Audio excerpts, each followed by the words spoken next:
Welcome, dear listener, to a quiet place between thoughts, a stillness between breaths.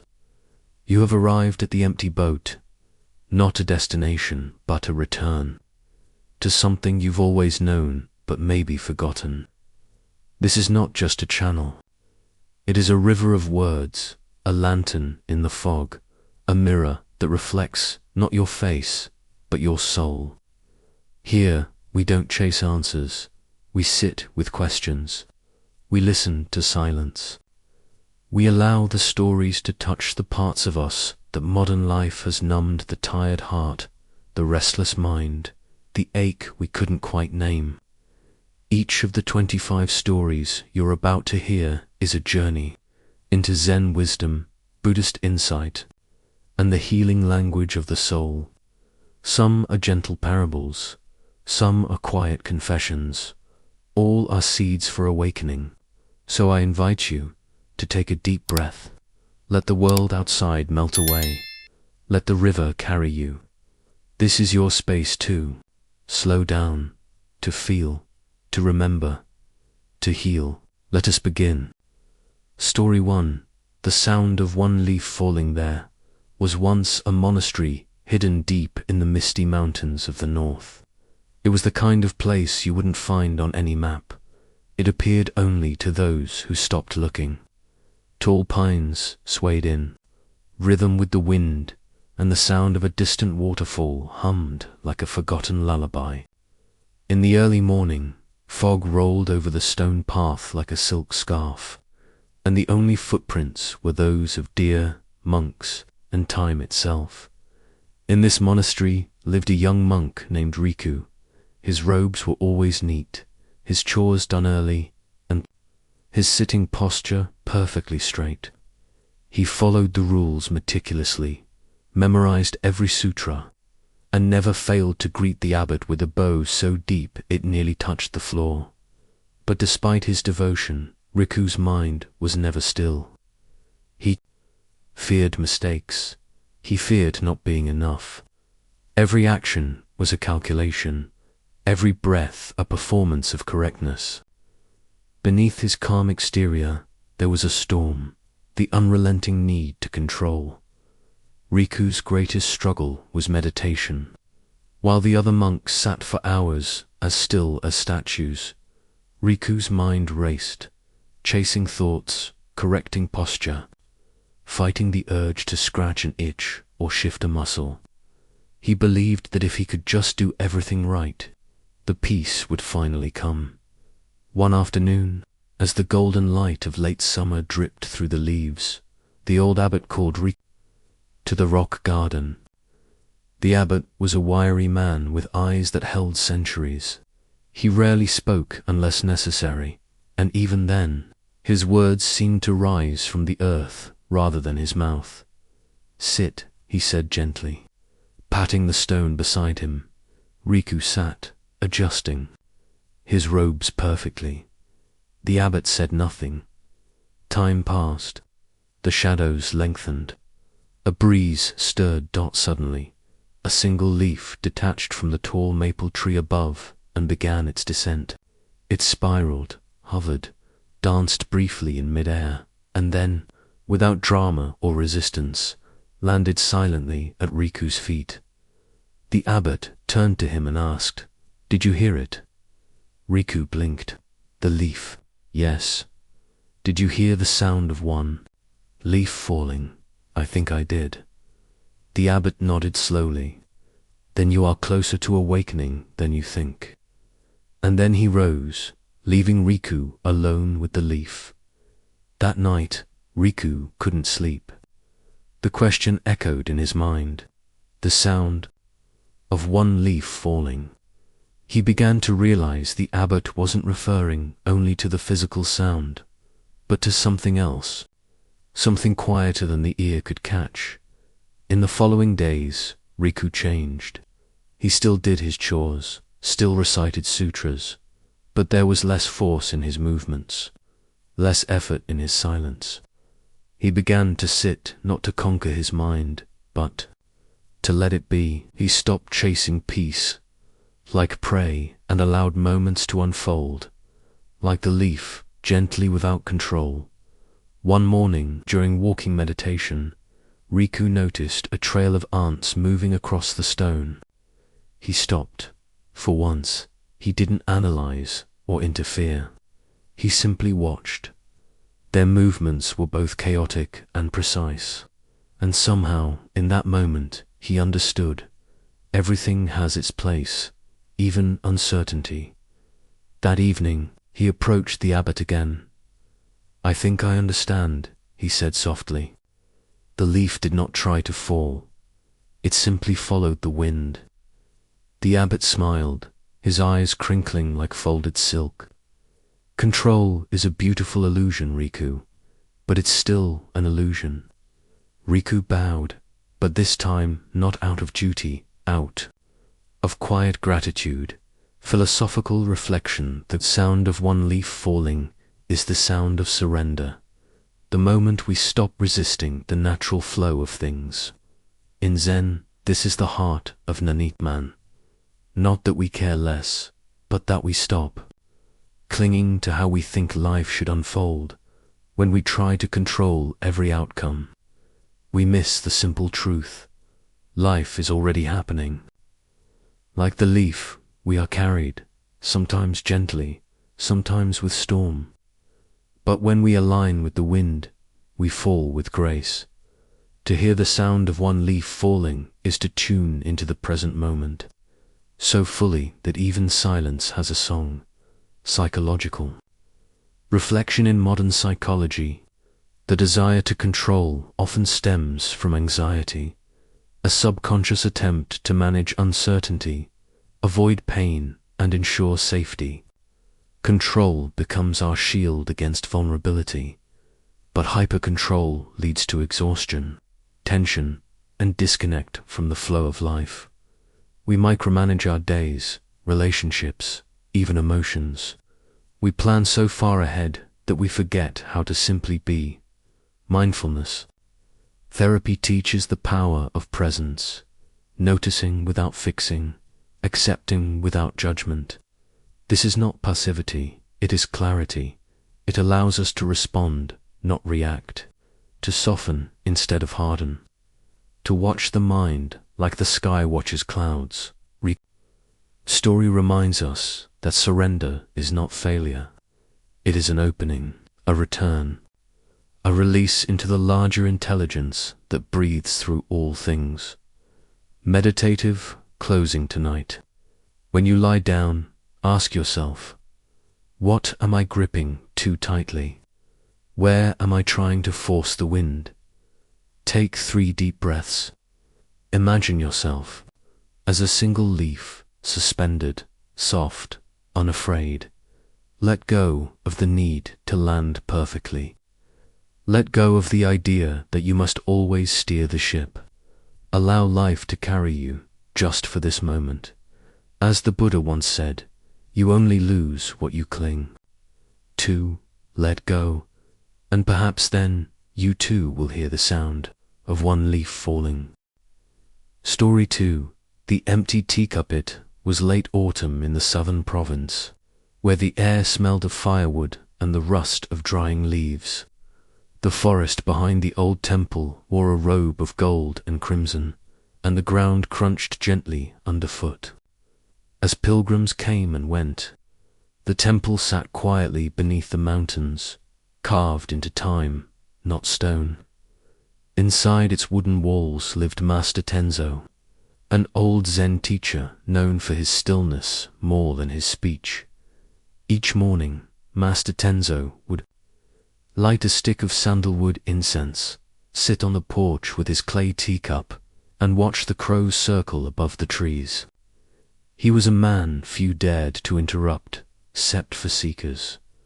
One such seeker arrived just after dawn, his sandals dusty, his robe elegant but frayed at the hem. His name was Haru, and he was a scholar from the city. He had studied every school of Buddhism, Theravada, Dharma, Ypsilon, Nazen, even Vajrayana. His satchel bulged with scrolls and ink. He came not with questions, but with conclusions. When he bowed before Master Tenzo, he said with great pride, "I have come not to ask for teaching, Master, but to test the depth of your understanding. I've spent 12 years in monasteries. Across Asia, I've debated the Abhidhamma in Pali, read the Lotus Sutra in Chinese, and translated Dogen into modern Japanese." Master Tenzo simply nodded, offering no greeting beyond gesture. He beckoned Haru to sit. Haru continued, "In your opinion, what is the nature of emptiness? Is it truly void, or is it interdependence, misunderstood? Does Zen merely repackage Nagarjuna, or is there something uniquely Japanese about its silence?" Master Tenzo poured 2 cups of tea. Haru watched, amused. The old monk's hand was steady, and the tea let off gentle steam like mountain breath. But something strange happened. As he poured into Haru's cup, Tenzo did not stop. The tea rose, filled the cup, and began to spill over onto the tray, then onto Haru's robes. "Stop, stop." Haru cried, leaping back. "You're spilling." The cup is full." Tenzo set the kettle down and looked calmly at Haru. "Yes," he said, "and so are you." Haru blinked, caught between indignation and awakening. Tenzo spoke again. "How can I fill your cup when it is already full? You came not to learn, but to compare. You seek not water, but mirrors." The forest was silent, save for the echo of wind brushing through pines. For the first time in years, Haru was speechless. That night he remained at the temple. He slept not in the guest quarters, but outside beneath the maple tree, listening to the leaves fall, one by one. Each sound a question he had never asked. Each breath a truth he had never considered. In the morning he returned to Tenzo, bowed deeply not out of habit, but humility, and said, "Please, Master, pour again."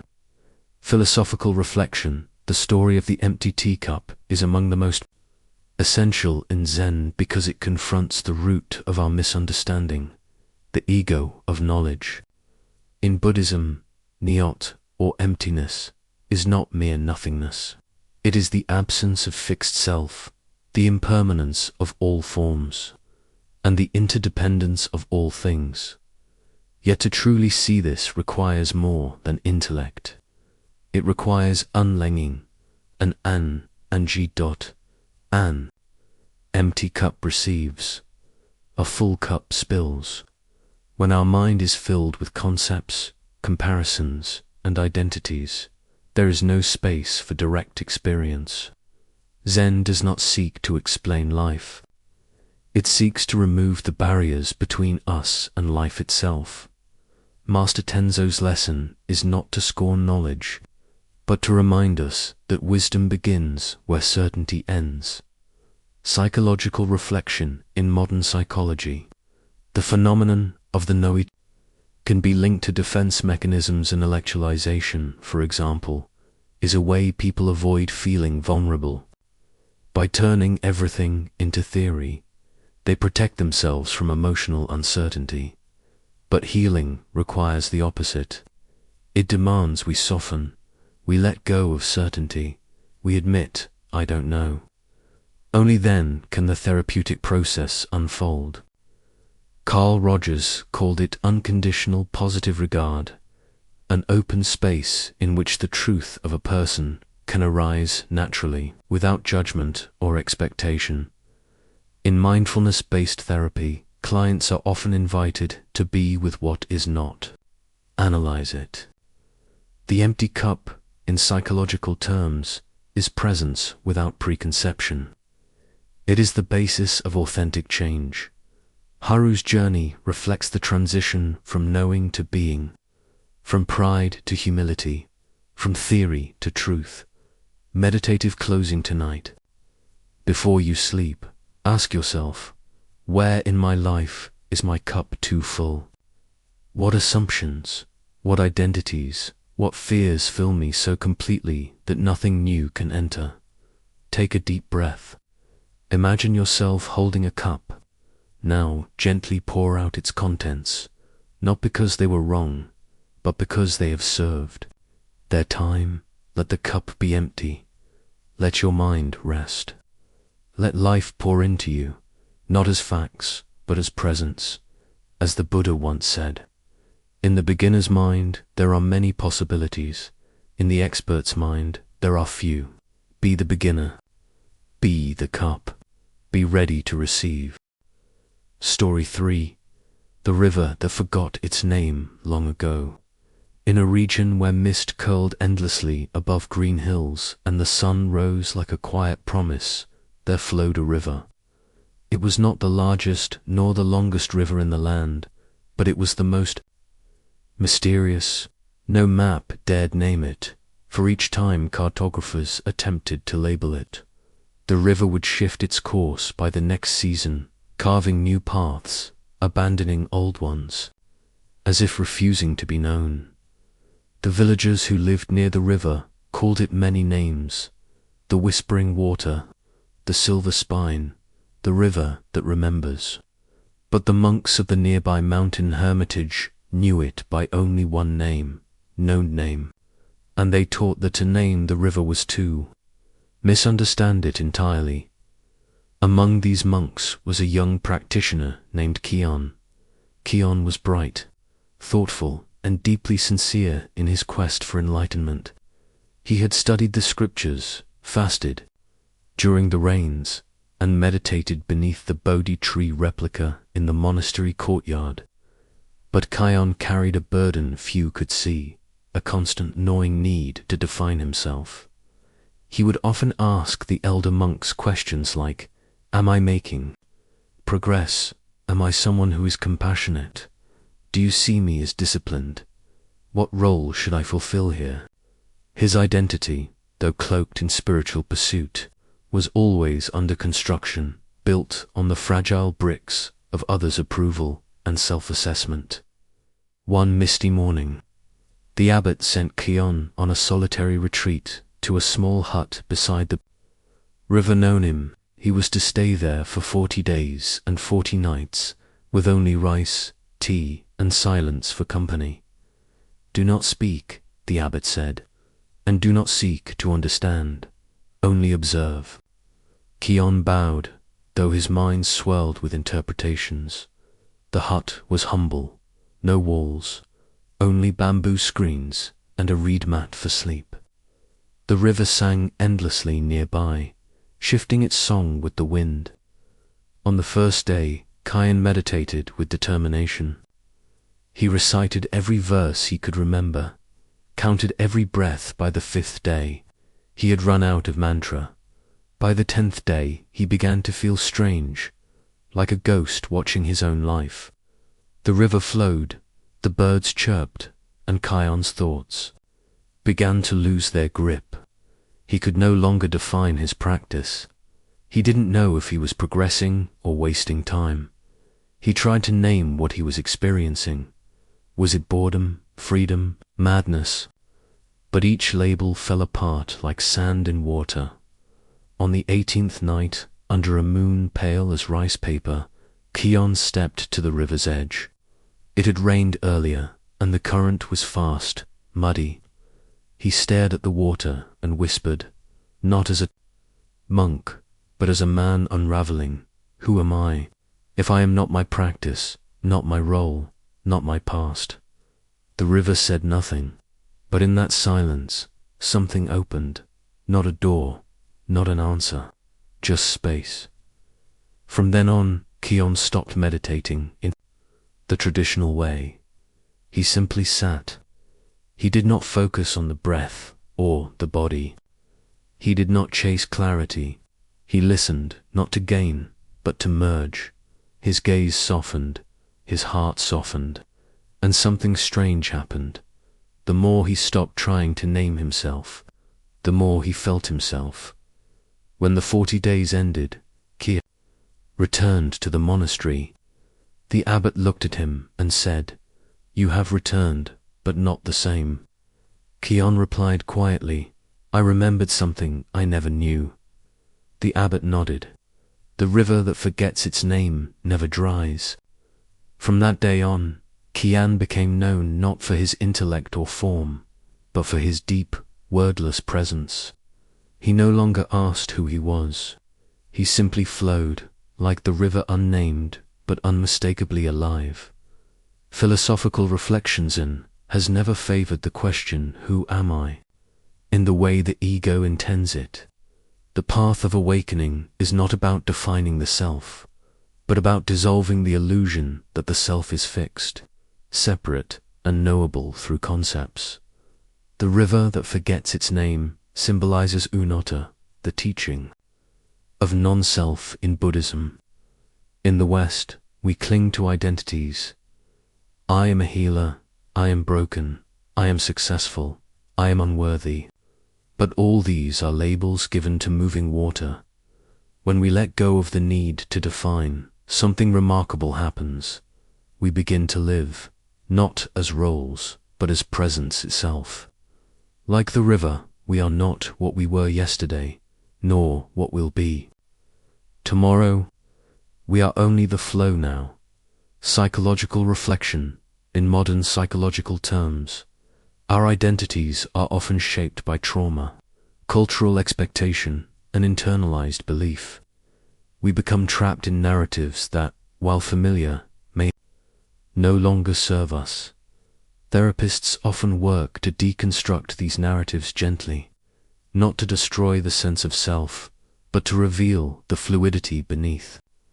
Practices like internal family systems or acceptance and commitment therapy remind us that we are not any one part, not just the anxious voice, the achiever, the inner critic, but the spacious awareness that holds them all. Kion's journey mirrors what happens when we step away from ego attachment. The discomfort of losing identity can feel like death, but it is also liberation. To forget your name is to remember your essence. Meditative closing tonight. As you settle in, consider this: what parts of your identity are you gripping like a life raft? Who would you be without your titles, your roles, your wounds, your victories? Don't answer quickly, just let the question flow through you. Close your eyes, breathe slowly, feel yourself as the river. No need to name the current, no need to understand the depth, just flow, as the Buddha taught. When you realize nothing is lacking, the whole world belongs to you. Be like the river, forget your name, and you may remember who you truly are. Story 4. Sweeping the temple at midnight. The temple of Mount Ishi sat far above the village, where the night came earlier and the wind carried secrets. It was a modest wooden structure, weathered by decades of storms and silent prayers. From its stone steps, one could see the entire valley lit by fireflies in the warm months and blanketed with snow in the cold. But during the rainy season, it was shrouded in fog, and only the sound of dripping eaves and rustling bamboo filled the silence. In this temple lived an old nun named Sparrow, who had taken the vows of silence many years ago. Her presence was a quiet flame, never bright, but always warm. She spoke only when the Dharma required it, and even then, her words seemed to fall gently, like petals rather than speech. One year, a new novice was accepted into the temple. A girl of 17 named Iko. She had come from the city, sent by her family after a bout of depression and a failed attempt to harm herself. The doctors had labeled her with many terms: clinical anxiety, mood disorder, emotional dysregulation. But none of the names helped her understand what was breaking inside. Iko arrived with her head bowed, her voice small, her body tense with the armor of someone who had lived too long in inner chaos. She was not eager to speak, nor eager to belong. The silence of the temple unnerved her. The daily routines, waking before dawn, chanting, sitting in stillness, gardening in silence, were unbearable at first. She often found herself crying without knowing why. The silence, she said in her journal, was too loud. One night, unable to sleep, Aiko wandered into the main hall. The moonlight filtered through the wooden beams like strands of silver, and there, in the dark, she saw something strange. Sister Seo was sweeping. At midnight, Aiko hid behind the wooden frame and watched. The old nun moved slowly, deliberately. The broom scratched softly against the stone floor. There was no rush in her motion, no destination, only rhythm. The next night, Aiko returned again, and again Seo was there, sweeping the same floor. Finally, after several nights, Aiko approached her. "Why are you sweeping so late?" she whispered. Sister Seo paused. Her eyes met Aiko's in the dim light, and in a rare break from silence, she said only this: "Because at night the dust has time to settle." Aiko stood still, not quite understanding, but something in the answer loosened a knot inside her. From then on, Aiko began to rise during the midnight hours and watched the old nun sweep. Sometimes she joined first. Her movements were restless. She wanted to finish the task, to complete the chore, to be good at it. But over time, she began to see the truth in Seo's ritual. It wasn't about cleanliness, it was about presence. There was no goal, only the moment. One evening, as rain tapped gently on the roof, Aiko asked again, "Why sweep when the temple will only be dusty again tomorrow?" Seo smiled. "The point is not to keep the temple clean. It is to notice when it becomes dirty." Aiko lowered her head, a tear sliding down her cheek. It was the first time in years she had felt something break, not in despair, but in healing. Philosophical reflections. Zen does not distinguish between the sacred and the mundane. To sweep the floor, to wash a bowl, to fold a robe, these are not chores, but forms of practice. Each act, done with full presence, becomes a doorway to awakening. Sister Seo's midnight sweeping reveals a deep truth in stillness. We begin to see the dust not only of the floor, but of the mind. In the quiet, what has been disturbed can settle. What was clouded can clear. Zen is not about attaining something extraordinary. It is about returning to the ordinary with eyes that see. To sweep without hurry, without agenda, is to become the sweeping itself, fluid, awake, and free. Psychological reflection in therapy. We often speak of the noise that blocks healing, the chatter of the mind, the judgments, the anxious scanning of past and future.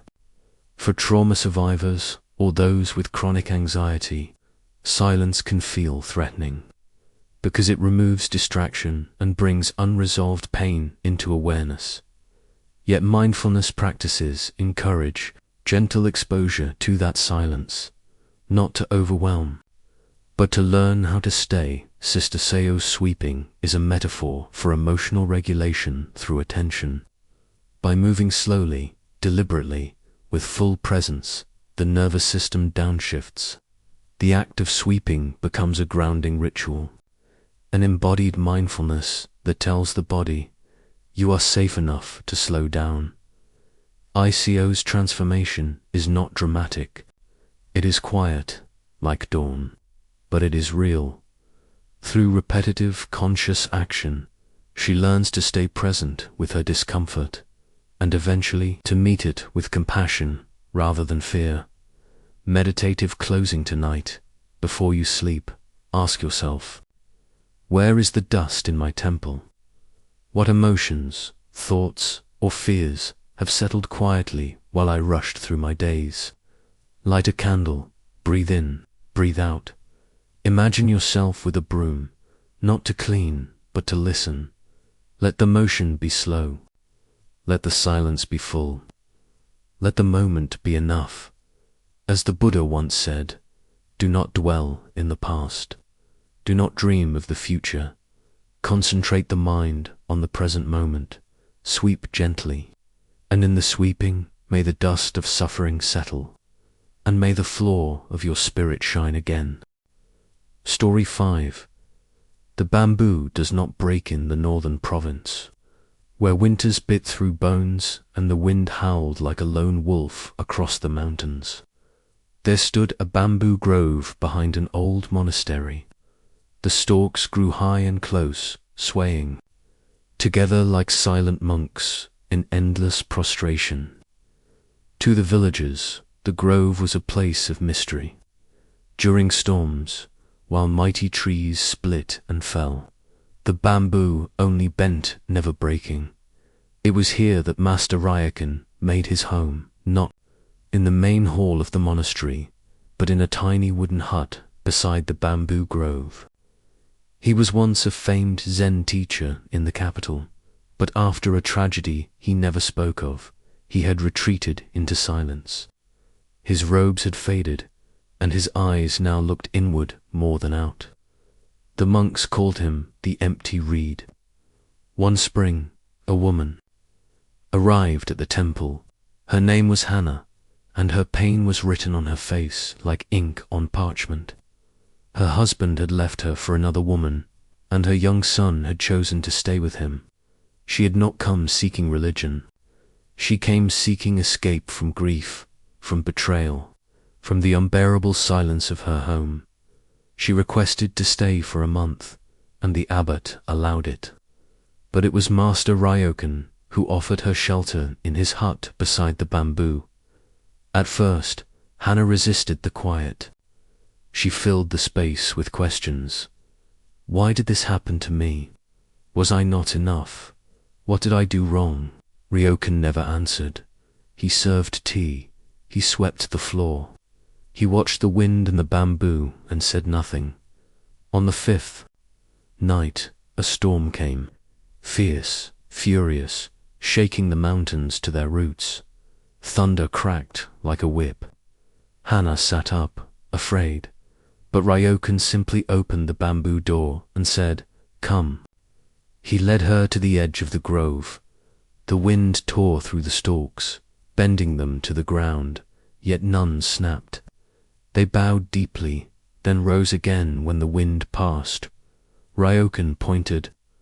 "Why do you think the bamboo does not break?" Hannah shook her head. "Because it is hollow," he said. "It does not resist." They stood in silence. Then he added, "You must learn to bend." That night, Hannah did not sleep. She lay awake watching the shadows of the bamboo against the paper walls, letting Ryokan's words sink deep into the sorest parts of her being. The next day, she said nothing. The day after that, she wept for hours on the ground outside the hut. Ryokan watched, then brought her tea. No advice, no correction, only presence. Weeks passed. Hannah stopped asking why. She began sweeping. She meditated beneath the bamboo. She wrote in silence. She cooked without music. She watched her breath, like it was the last thread of truth. She was not healed, not yet, but she had begun to bend. When her final day came, she bowed to Ryokan and said, "You gave me nothing." He looked at her kindly. "Exactly." She smiled for the first time. Philosophical reflection in Zen. Resilience is not about strength. It is about emptiness, not as void, but as openness. The bamboo bends because it is hollow, and in its hollowness lies its strength. Trees break because they resist. Bamboo survives because it yields. This is the middle way the Buddha spoke of, not clinging to joy, not resisting pain, but flowing with what is. To grieve, to lose, to fall apart. These are not failures on the spiritual path. They are the path. What matters is whether we harden or soften, whether we shatter or bow. The story of Hannah is the story of learning to stop fighting the wind and allow the storm to pass through you, trusting that you will rise again. Psychological reflection. In modern trauma work, we often speak of somatic flexibility, the body's ability to return to regulation after stress. Trauma, heartbreak, and betrayal all disrupt our nervous system, making us rigid, reactive, defensive. Like a tree in a hurricane, we stiffen. But healing comes through softening, through containment without resistance. Therapies like EMDR, somatic experiencing, and mindfulness-based stress reduction invite the body to process pain gently, without breaking. Ryokan does not give Hannah answers. He gives her space, safety, and the model of presence. This is often what healing requires most. Not fixing, but witnessing. Not guidance, but grounded stillness. The bamboo does not break, because it allows itself to move. Meditative closing tonight. If you are hurting, if something inside you feels broken, sit with this. Am I resisting the wind or moving with it? Where in my body do I feel stiff, tense, unyielding? Close your eyes. Imagine yourself as bamboo in a storm. Feel the wind, feel the fear, but do not fight it. Let yourself bend. Let yourself be hollow, not empty, but open. Let the storm pass through, as the Buddha said, whatever arises, passes away. Whatever is born, dies. Whatever bends, endures. You do not need to be strong. You need only to be alive. Like the bamboo, you will rise again. Story 6. A bowl full of scion, the highlands of the eastern coast. There was a village where clouds often hung so low, the sky felt close enough to touch. Children would chase the mist like it was a living thing, laughing as it wrapped around their fingers. And at the center of this quiet place was a small temple with blue-painted eaves that looked from a distance, as if it had been dipped into the sky itself. Inside the temple lived an old potter named Jiro. He was not a monk, though. He had once been. Decades ago, he had disrobed after his teacher passed away, saying simply, "My practice is now in clay." Since then, he lived a life of simple repetition, gathering soil, kneading it, spinning it, firing it, and watching bowls emerge, imperfect, asymmetrical, and beautiful. Every market day, Jiro would walk down into the village with a basket of bowls and exchange them for rice, tea, or fruit. He charged no fixed price. "Give what your heart weighs," he would say, and most gave more than he could ever eat. One morning, a stranger arrived in the village, a young man named So, weary-eyed, sunburned, and dressed in traveler's robes. He had the bearing of someone who had run far, perhaps from something he hadn't yet faced. He asked the villagers, "Where can I find a Zen teacher?" They pointed him toward the blue-eaved temple. Sota arrived just as Jiro was firing anew. "Kill," he bowed deeply and said, "Please, I've studied many teachings, but I am still full of confusion and grief. I've lost my way." Jiro didn't answer immediately. He simply pointed to a small stool under the trees and gestured for Sota to sit. For several days, Sota watched the potter work. He noticed the rhythm, the way Jiro touched the clay as if it were sacred, the stillness in his breath as he trimmed edges or swept ash from the kiln. Finally, Sota asked, "Why do you make so many bowls when you live alone?" Jiro smiled, to remember the sky. Sota blinked. "I don't understand." Jiro handed him a freshly cooled bowl. It was deep and smooth, with a wide mouth and a soft blue glaze that caught the light like water. "Look closely," he said. Sota peered into it. The interior was a swirl of blue and white, like clouds painted in motion. The reflection of the sky danced in its curve. "This bowl," Jiro said, "was made to hold rice, but it holds sky, too. If you are not careful, you will spend your whole life looking down, thinking your bowl is only for feeding your hunger. But the sky is always there in the shape of things, in their openness. Most people carry full bowls and empty eyes." Sat in silence, unsure if he felt humbled or healed. Over the next weeks, he helped Jiro gather clay, fetch water, stoke the fire. He learned to make bowls, though his hands trembled at first. One day, after glazing his first bowl, he looked into it and saw, for a brief second, the sky reflected and wept. He did not know why. He only knew it was real. Philosophical reflection in Zen, the bowl is more than a vessel. It is a metaphor. For the mind, an empty bowl is receptive. A full bowl cannot take more. But deeper still, the bowl teaches us about form and space. The bowl is not only its walls, but the space within it. That space is what makes it useful. The Buddha taught that everything is empty, not of meaning, but of fixed essence. Like the bowl, we are shaped, glazed, fired, and carried. But it is our inner openness that allows life to enter us. Jiro's teaching is not about detachment from the world, but about seeing the sacred in the ordinary, the sky in the bowl, the vastness in the small. The true Zen eye looks not at what things are for, but at what they are. Psychological reflection in psychology, especially in mindfulness-based therapies. There is emphasis on expansion, creating space inside the self to hold emotions, experiences, and contradictions without collapsing into them. Sota, like many of us, arrives with a bowl full of pain. His grief crowds out presence. He cannot take in anything new, but through slowing down, observing beauty, and engaging with craft, he reconnects with his own inner spaciousness.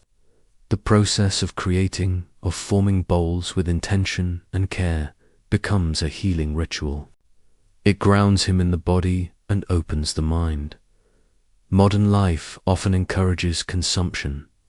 Fill your bowl, fill your calendar, fill your feed. But real healing begins when we make space, not just in time, but in perception, to notice the sky. In a bowl is to reclaim wonder. Meditative closing tonight. Take a bowl, any bowl, and hold it in your hands. Feel its weight. Trace its curve. Notice its emptiness. Then ask yourself, what have I been trying to fill my life with?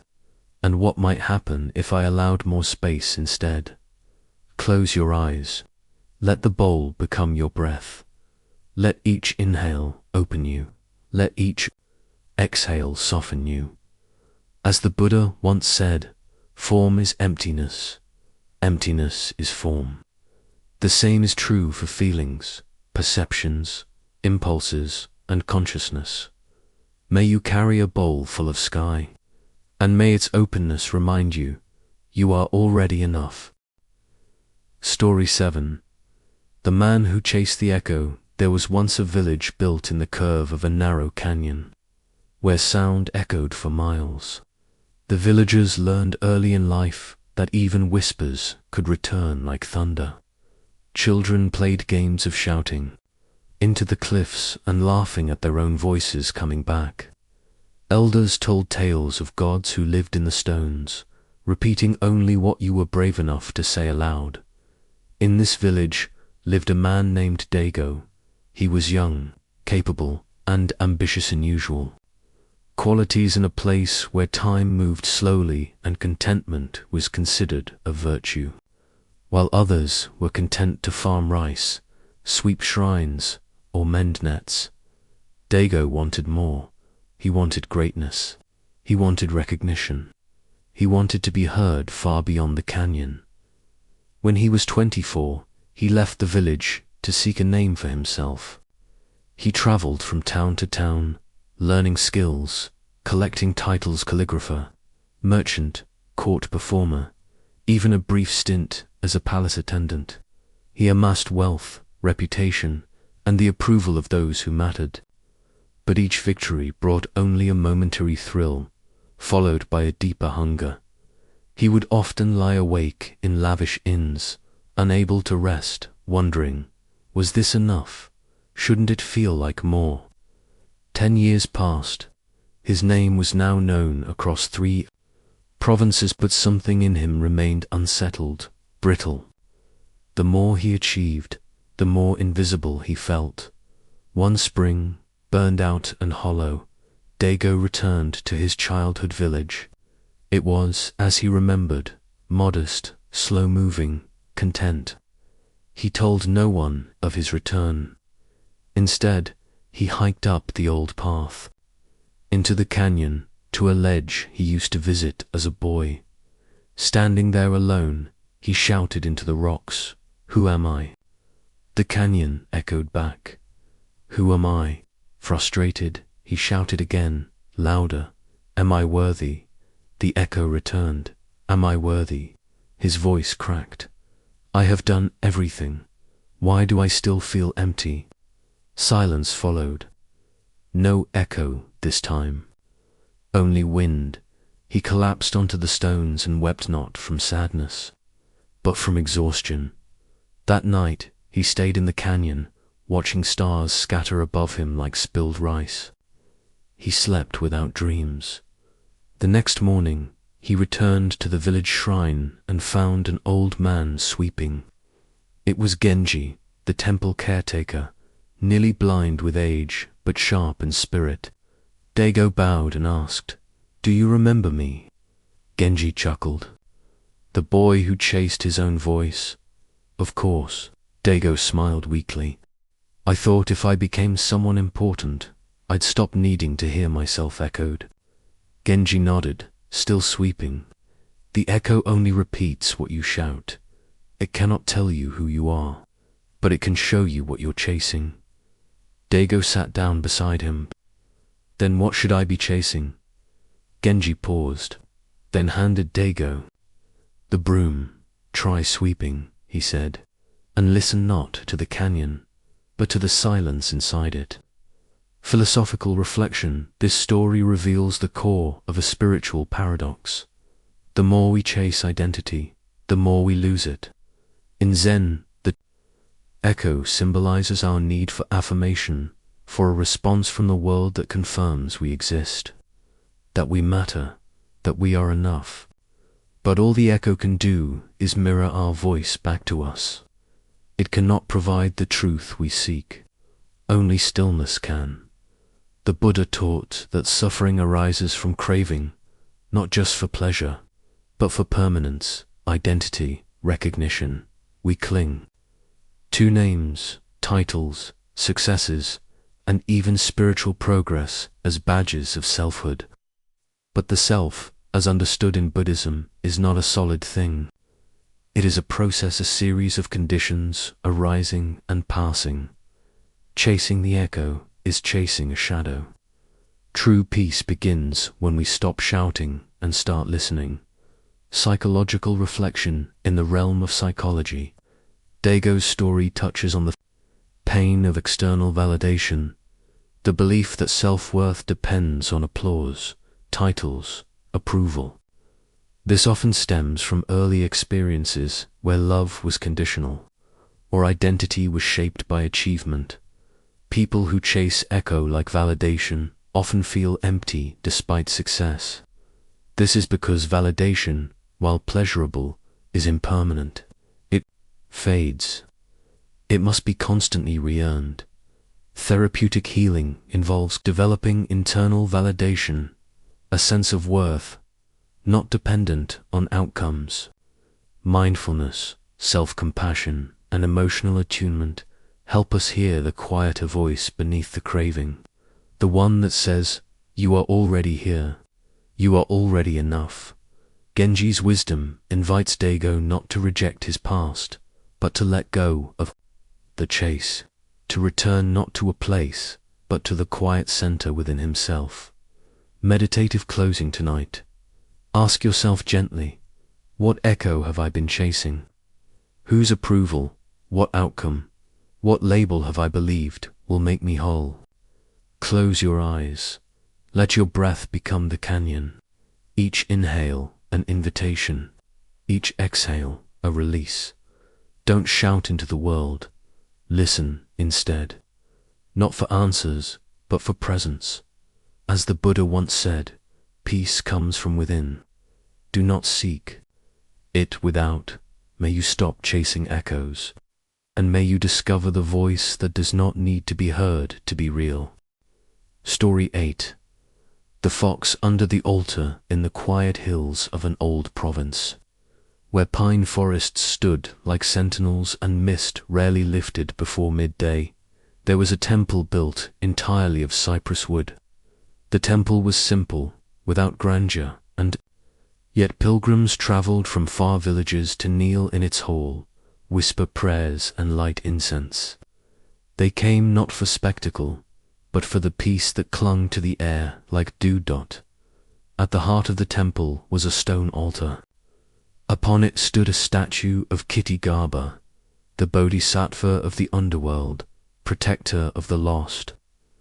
Offerings were left daily, rice cakes, persimmons, paper lanterns with prayers inked in trembling calligraphy.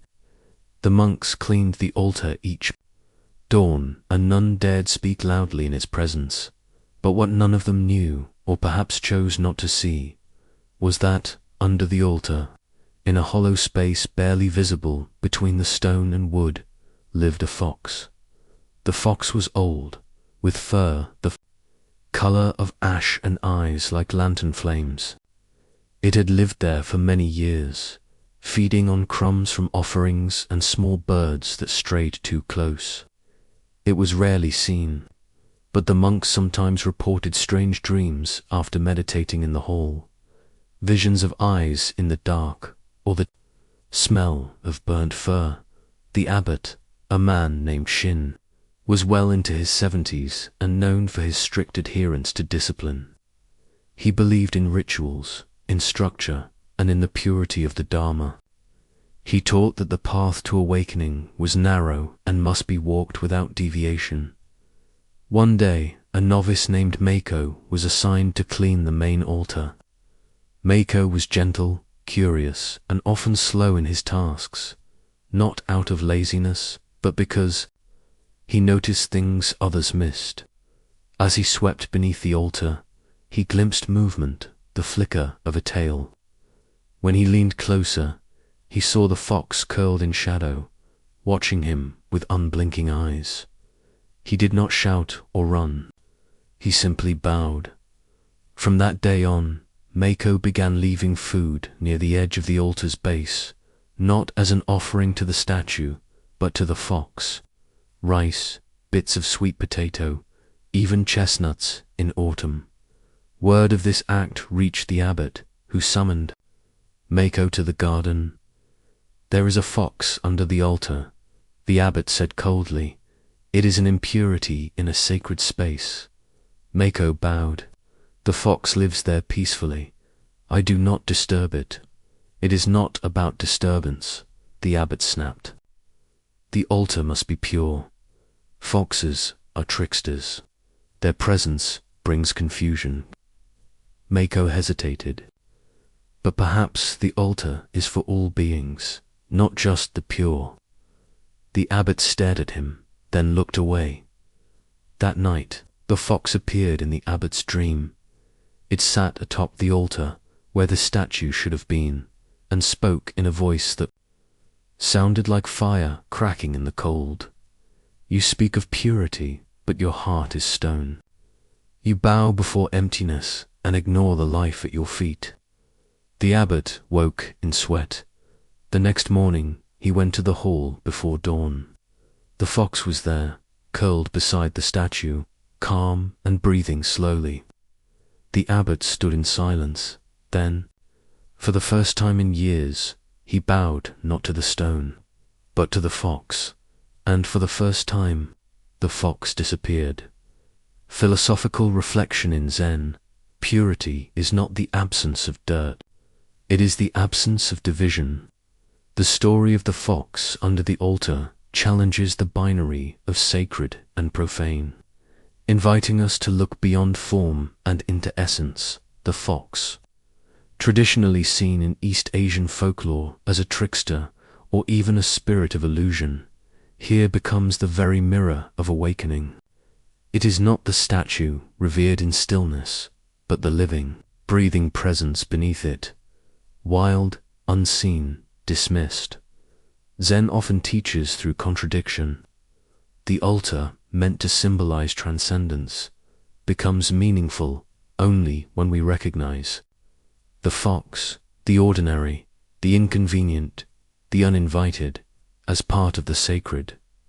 True practice is not escaping the wild, it is bowing to it.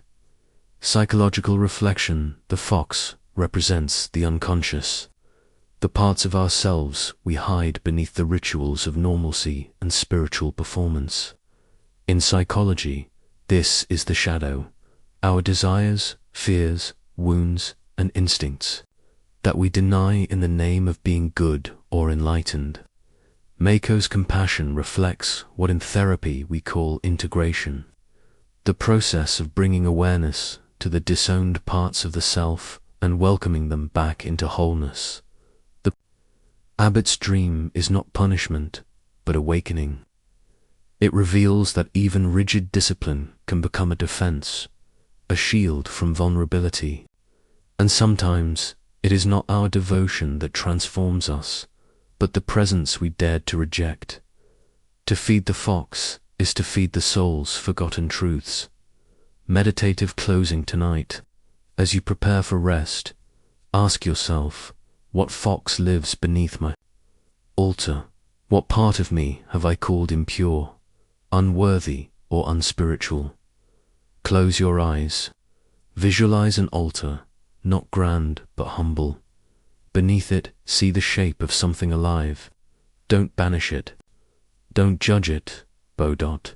As the Buddha once said, just as a candle cannot burn without fire, men cannot live without a spiritual life. But remember, that fire may flicker in the eyes of a fox. Let your heart be wide enough for both the statue and the shadow. Story 9. The cloud that would not rain there was a mountain where clouds gathered like pilgrims, drifting across the sky in robes of grey and silver. Some days the sky was so thick with mist that the peaks seemed to float above the earth, suspended between realms. And yet, despite its beauty, the mountain was parched.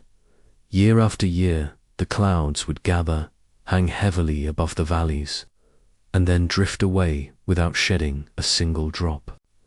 The villagers who lived below began to call it the waiting mountain, for all it ever did was wait for rain, for relief, for something to break the silence of drought.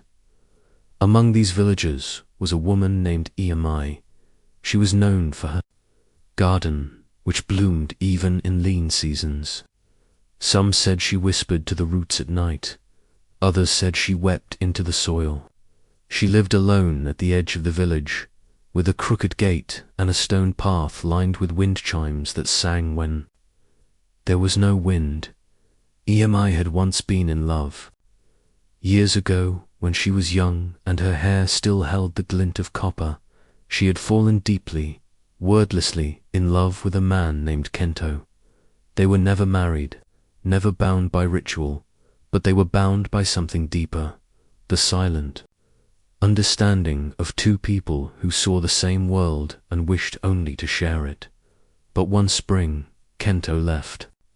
No letter, no farewell. Just gone, and like the mountain, Immerse learnt to wait. She waited through planting seasons and harvests, through festivals and funerals. Others moved on, but she tended her garden with the same quiet hands, day after day. And each time the clouds rolled over the peaks, she looked up and whispered, "Maybe today." One day, a traveling monk came through the village. He was old, with robes the color of wet stone and a walking stick polished smooth by years of touch. He paused at Emmy's gate, drawn by the sound of chimes. She offered him tea beneath the apricot tree, as they drank. He looked toward the mountain and asked, "Why does it trouble you?" She followed his gaze. "It's heavy with water, but it never rains." The monk sipped quietly. "Perhaps it doesn't know how to let go." She turned toward him, startled. He smiled gently. "Clouds are like hearts. Sometimes they hold two." Much for too long, they sat in silence for a while. Before he left, he said, "Your garden grows, not because it is full, but because it is open." That night, Emma dreamed of the mountain weeping. The next morning, she walked to the ridge, climbed higher than she had in years. The clouds hovered above, silent as always. And then, standing alone on the ridge, she spoke aloud not to the sky, but to the part of herself that had become cloud-like, heavy and withholding. "Kento," she said, "I loved you, I waited. I do not know why you left, and I may never know, but I release you, and I release myself." A breeze stirred. The clouds shifted, and though no rain fell that day, she descended the mountain lighter than she had ever been. Philosophical reflection in Zen. Clouds are often symbols of the mind. They obscure, they drift, they transform. But when they cling, when they refuse to release what they carry, they become burdens. Rain is surrender. Rain is grace. Rain is the letting go of that which no longer serves its sky. Emmy's story is the story of attachment to understanding, to resolution, to why. So much of our suffering comes not from loss itself, but from our unwillingness to release what will not return. The mountain does not suffer because clouds come and go. It suffers when they stay too long without breaking. Zen invites us not to force understanding, but to allow openness, the space in which even clouds can cry. Psychological reflection in psychological terms. EMI is experiencing ambiguous loss, a kind of grief where there is no closure, no finality. Kento's disappearance left her in a liminal space, not abandoned completely, not remembered cleanly. This form of loss is particularly cruel because it traps the psyche in a loop. Hoping, waiting, stuck. Such experiences often lead to what is called complicated grief, where the emotional wound doesn't close because the mind keeps searching for meaning, for resolution that may never come. The monk's metaphor is healing not because it provides answers, but because it offers permission to stop carrying, to let grief transform from storm to soil. Modern therapeutic practices, like narrative therapy or mindfulness-based grief work, help people move from fixation to flow, from clinging to compassion. Letting go does not erase the past, it opens space for the future. Meditative closing tonight. Ask yourself, what cloud do I carry that refuses to rain? What memory, regret, or question has become heavy with time? Close your eyes. Imagine yourself standing on a mountain ridge. Above you, a sky full of clouds. Below you, a garden waiting to grow. Say gently, "I release you."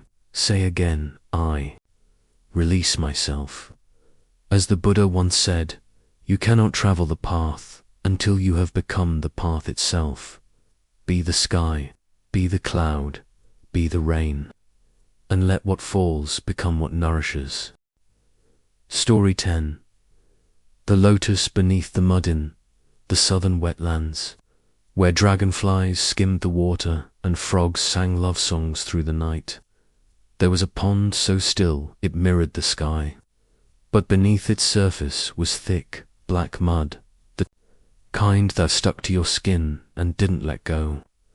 Locals called it the drowning place, not because anyone had died there, but because things disappeared in it, shoes, sticks, and sometimes, it was said, even grief. By the pond lived an old woman named Chio.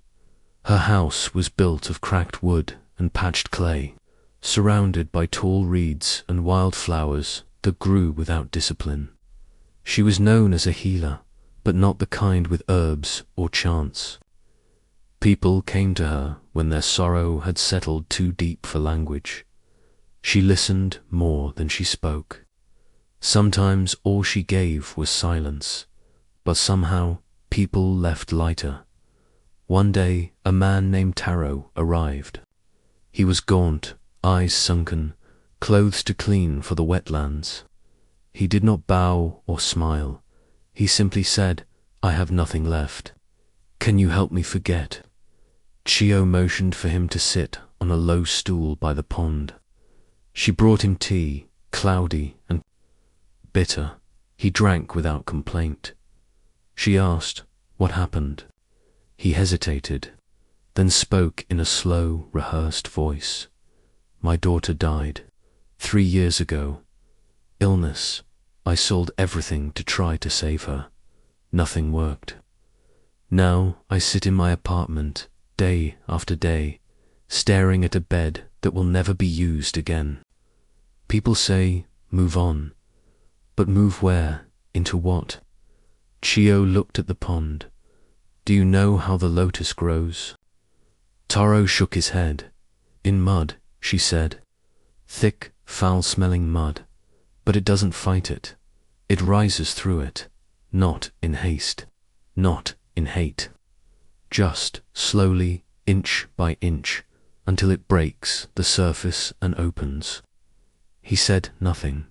The next morning, Chio gave him a task. Each day, go into the pond. Just your feet. Stand still. Look at the mud. Stay until you feel something. Taro frowned. "That's it," she nodded. "That's it." He obeyed. The first day, the mud sucked at his ankles. He hated it. It felt dirty, pointless. The second day, he stood longer. The fourth day, he wept. Not because of a revelation, but because the mud felt like home.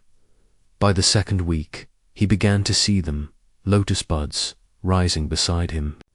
Pale green stems piercing through the filth, reaching for sun. Something in him stirred.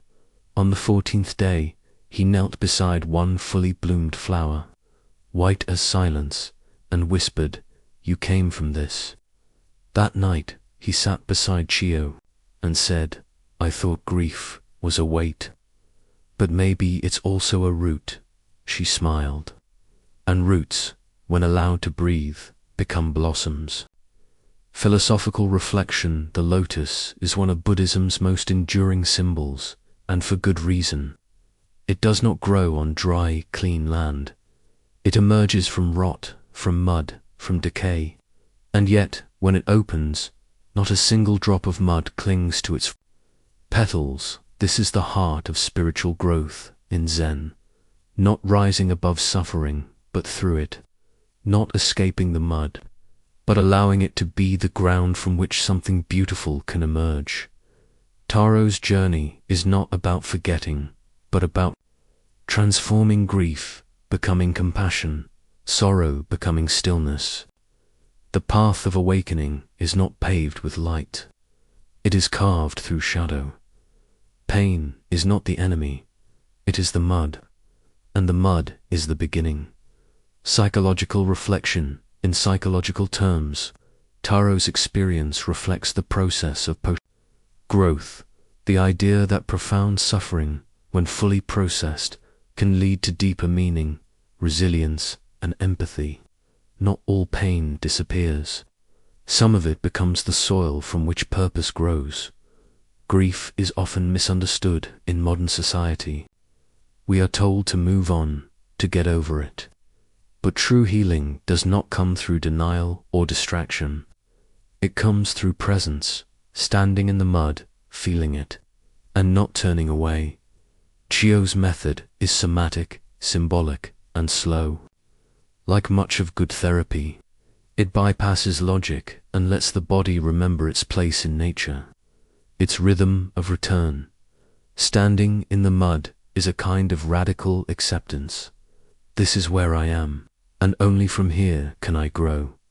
Meditative closing tonight. Ask yourself, what pain have I buried because it felt too dirty, too messy to face? What if that pain is not a block, but a seed? Close your eyes. Picture a lotus pond. Step into it gently. Feel the mud around your feet. Do not recoil. Do not rush. Simply breathe. Let the sorrow rise, not as punishment, but as soil, as the Buddha once said, from the withered tree, a flower blooms. May your grief find roots. May your roots reach upward. And may the mud beneath you become the place where your healing begins. Story 11. 3 breaths before you, speaking. A seaside town where the wind carried salt and stories in equal measure. There was a small school that taught children the art of listening. It wasn't famous. There were no banners, no tests, and no grades, just a modest building by the cliffs, where the waves crashed like a heart too, full to hold itself together. At the center of this school was a retired monk named Cone. He had spent most of his life in a monastery deep in the mountains. Known for his silence, people often mistook him for mute until he spoke, and when he did, his words felt like they came from beneath the earth rather than his mouth. Now, in his twilight years, Cone had taken to teaching not scripture or sutras, but something far simpler, far harder. How to speak only when necessary, and how to do so without harm. His first lesson to each child was always the same.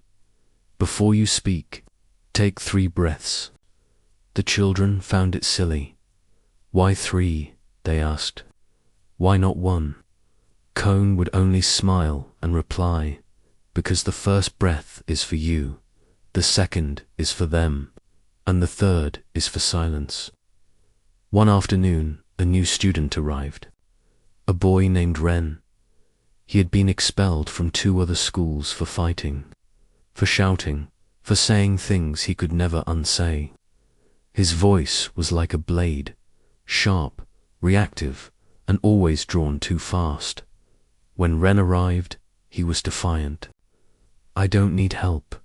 I just need people to stop being stupid. Cone did not respond. He simply handed him a pebble. Keep this in your mouth for the first week, he said. Ren scoffed. What, like some punishment? Cone shrugged. Or practice. Ren complied, if only out of curiosity. For 7 days, he was forced to remain silent. At first, it was torture. He had to listen to other students speak foolishly, stumble, boast. Every cell in his body wanted to interrupt. But by the 3rd day, something strange happened. He began to observe, not just others, but himself. His hands clenched when he disagreed. His breath shortened. His heart raced. But with the pebble in his mouth, he could only sit with the sensations. They passed. He did not die. On the 8th day, Cone told him to remove the pebble. Now, he said, before you answer anyone, take 3 breaths. Ren tried. It felt ridiculous. But he did it. That afternoon, another student mocked him. Normally, Ren would have lunged, but he paused. 1 breath. His fists twitched. 2nd breath. His chest softened. 3rd breath. His reply, you must be hurting. The other boy fell silent. Ren didn't feel victorious. He felt empty, but in a clean way, like a room freshly swept. He returned to Cone that evening and asked, "Why does breathing work?" Cone looked toward the sea, because words ride the breath. If the breath is shallow, the words wound. If the breath is steady, the words can heal. Philosophical reflection in Zen, speech is treated with reverence. Not because silence is better than sound, but because words are tools that can both liberate and bind. Right speech, one of the elements of the Noble Eightfold Path, teaches us to speak only what is true, beneficial, timely, and gentle. But this cannot happen unless we learn to pause. The practice of 3 breaths before speaking is not a superstition. It is a return to presence. In the gap between stimulus and response lies the entire field of awakening. Cone's teaching is simple, but deeply radical in a world addicted to reaction. When we wait, even briefly, we step out of the cycle of karma and into clarity, psychological reflection from a psychological perspective. Ren's story reflects the transition from reactivity to regulation. Children and adults often lash out, not because they are cruel, but because they have not learned to pause. Anger hijacks the nervous system, narrowing the field of vision, reducing choices to fight or flight. Modern therapies like dialectical behavior therapy, DBT, teach similar tools. The use of stop skills, grounding breaths, and delay techniques. To reduce emotional intensity, the 3-breath rule activates the parasympathetic nervous system, slowing the heartbeat, calming the body, and bringing the prefrontal cortex, the seat of wisdom and empathy, back online. In truth, many wounds could be avoided if we simply learned to breathe before we speak. Meditative closing tonight. Reflect gently. When was the last time I spoke in anger? What might have changed if I had taken 3 breaths first? Close your eyes. Place one hand on your chest. Inhale slowly. Exhale even slower. Feel the breath as a bridge between thought and action, between pain and peace. As the Buddha once said, better than 1,000 hollow words is one word that brings peace. Speak only from that place. May your words be few, but full. May your breath carry truth, not fire. And may silence be your greatest teacher. Story 12. The wind has no enemy. There was a valley cradled between 2 ancient hills, where the wind played endlessly through the tall grass. It was not a place of grand temples or solemn monks, but of ordinary farmers, stonemasons, and shepherds. They lived simple lives, marked not by rituals but by weather, seasons, and the occasional gathering at the communal fire. In this valley lived a man named Haruki. He was known not for his trade, but for his temper. The villagers called him the furnace, because his rage flared quickly and consumed everything near. No one dared offend him, not even with good intentions. Children avoided his path. Dogs ran when he passed. His anger wasn't random, it had roots. Years ago he had lost his wife to illness. In his grief he had withdrawn from the world, refusing help, refusing softness. He had built his emotions into a dam, and when it cracked, the flood destroyed whatever stood nearby. One summer evening, during the harvest festival, a boy accidentally spilled soup onto Haruki's robe. The man exploded, shouting curses, shaking the boy by the collar. The music stopped. The firelight flickered on stunned faces. An elder named Michi stepped forward, frail, slow, wrapped in a shawl that fluttered in the breeze. She said calmly, "Haruki, why do you fight the wind?" He stared at her, breath heavy. "What are you talking about?" She nodded toward the hills. "The wind does not stop for you. It moves as it moves.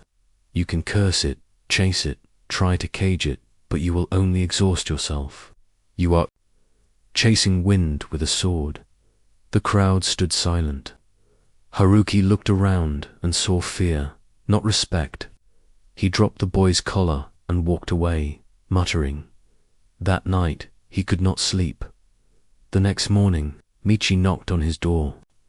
She carried a long scarf and said, "Walk with me." They walked in silence up the ridge. The scarf trailed behind her like a whisper. The wind picked it up, tossed it, then let it fall. Michi said nothing until they reached the top.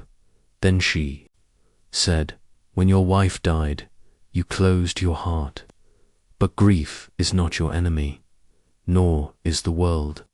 You mistake the storm inside you for an attack from outside." Haruki sat down, wind tugging at his sleeves. His hands trembled. "I was helpless," he said quietly, "and I hated that feeling." Michi nodded. "So you chose anger because it feels like power. But it's only noise. The wind passes. It always does. The question is whether you break every time it comes or learn to bend." They sat until sunset. That night, Haruki returned to the festival grounds. He found the boy, knelt before him, and said, "I am sorry." The words did not come easily, but they were real. The boy said nothing, but his eyes softened, and so did the wind. Philosophical reflection in Zen, the wind often symbolizes the movement of conditions, impermanent, uncontrollable, without malice. To fight the wind is to fight life as it is. To curse the wind is to curse change, loss, aging, discomfort. The very truths of existence, the wise practitioner learns to move with the wind, not against it, not through passivity, but through alignment. Haruki's story reflects the essence of Wu-Wei, effortless action, not inaction, but action that flows with the current of life, without resistance born of ego. The wind does not need an enemy, nor do we.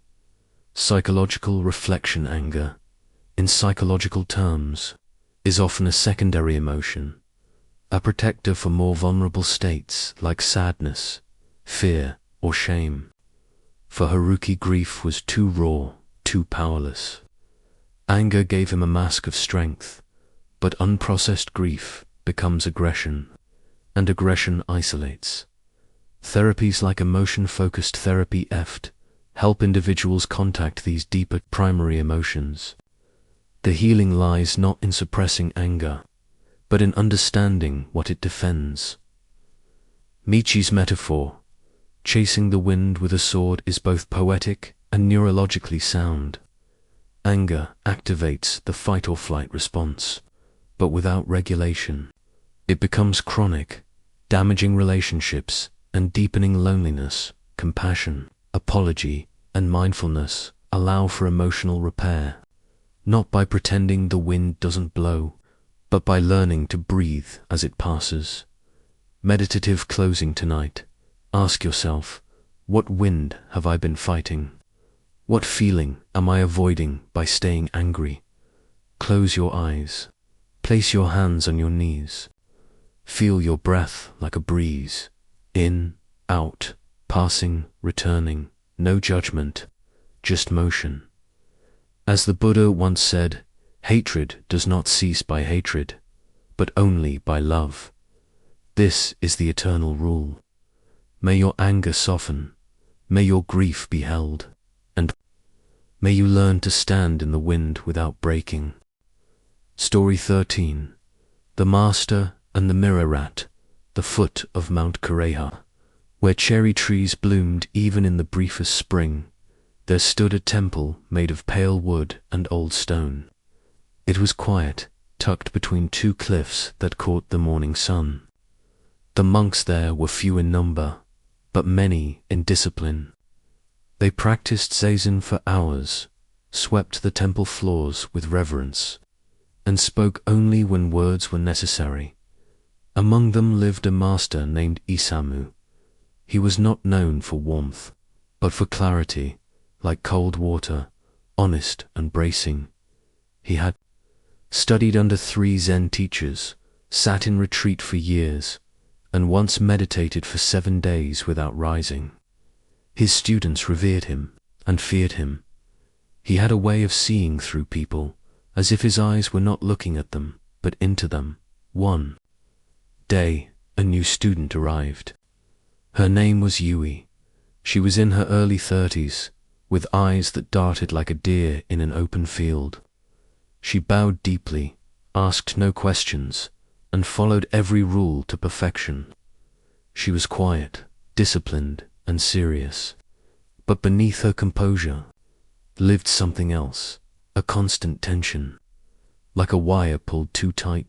After 3 months of silent practice, Master Isamu called her to his chamber.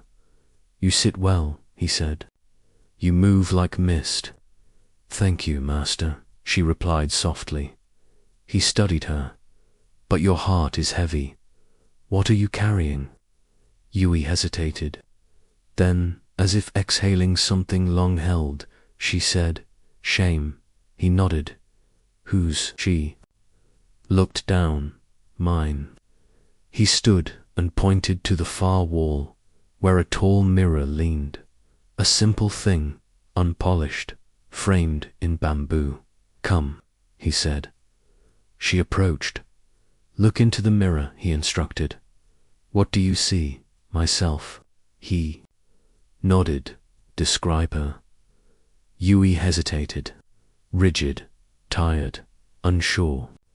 He was quiet a moment. "Would you speak to a child that way?" "No," she whispered, "but you speak to yourself that way every day." She closed her eyes, pain rising. He said, "This mirror does not lie, but it reflects only form. It does not know your past. It does not measure your worth. It simply shows, and you are the one placing labels on the image."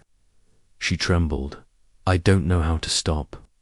He placed a hand on her shoulder. "Then begin by watching the mirror, without comment. Sit with what is, not what you think it means. The mirror is not your judge. It is your teacher." Philosophical Reflections speaks often of the mirror, not as a surface of vanity, but as a metaphor for mind. The awakened mind is like a clean mirror. It reflects everything, clings to nothing. Thoughts arise, emotions move, but nothing is held, distorted, or judged. Yui's shame represents attachment to a fixed identity, the belief that we are our flaws, our failures, our history. But the self in Zen is not a statue. It is a mirror, polished through awareness, not by perfection. When we learn to observe ourselves without commentary, we enter the space where transformation becomes possible, not by changing who we are, but by seeing clearly what we are not. Psychological reflection, name as modern psychology understands it, is distinct from guilt. Guilt says, "I did something bad." Shame says, "I am bad." It is corrosive, persistent, and often rooted in childhood messages or trauma. It creates a self-concept that feels unworthy of love, success, or healing. In Yui's case, her rigid behavior is a coping mechanism, a way to earn worth, avoid rejection, or control outcomes. But such strategies come at the cost of inner peace.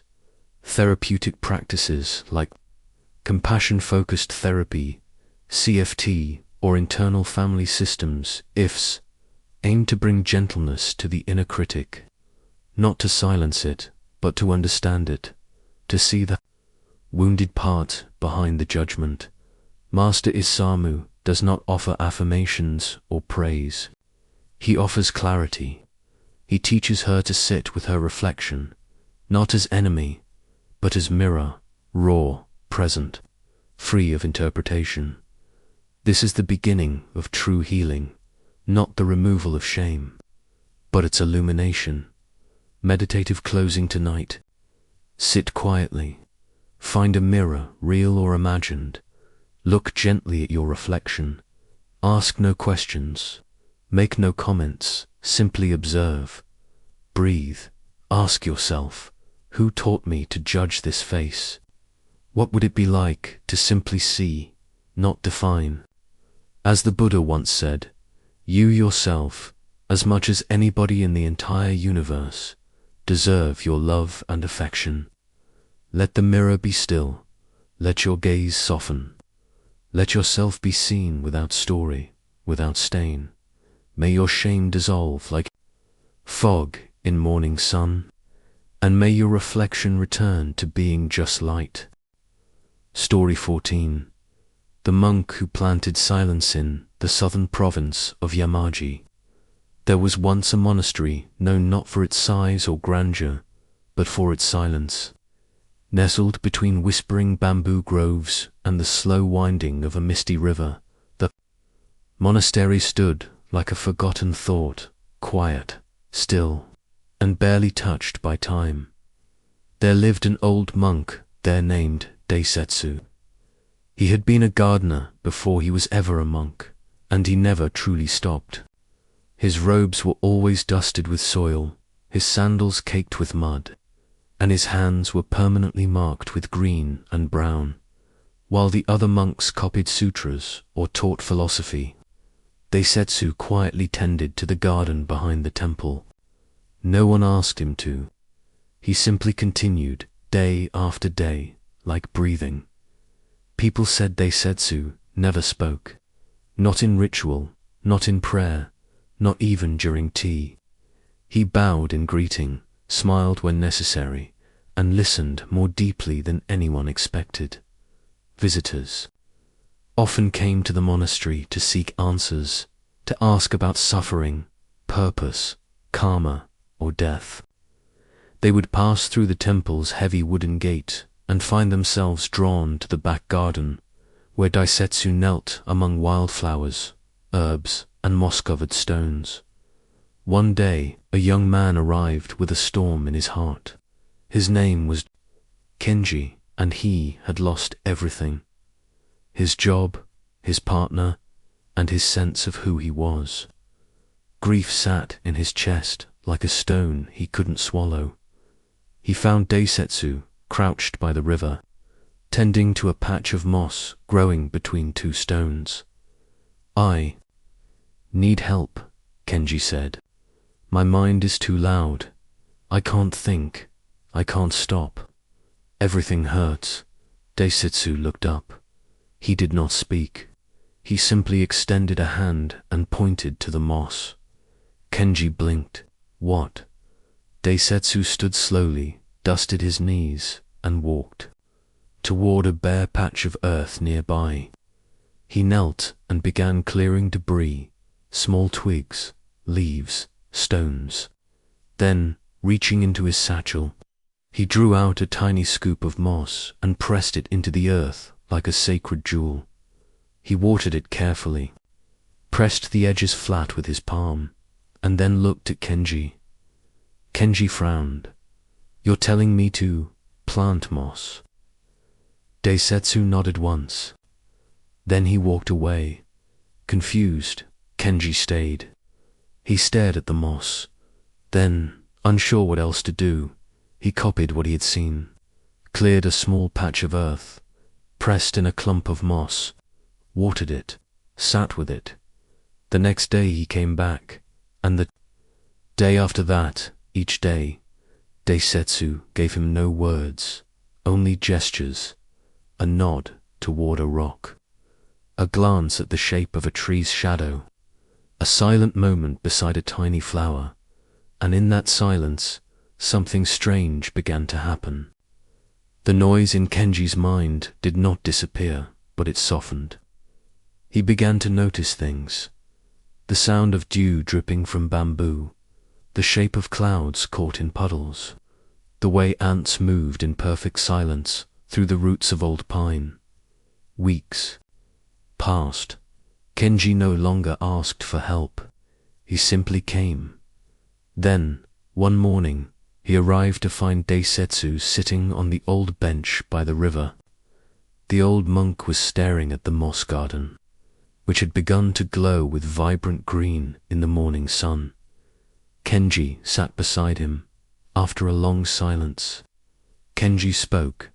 "You never said a word to me." Deisetsu smiled, and for the first time he spoke. "Came here looking for answers," he said in a voice like wind through leaves. "But answers grow slowly, like moss, like peace." Kenji closed his eyes, and for the first time in many months he smiled. Philosophical reflection in Zen: silence is not emptiness, it is fullness. It is not the absence of thought, but the presence of awareness. Words can point toward truth, but they cannot carry it. As the old saying goes, the finger pointing at the moon is not the moon.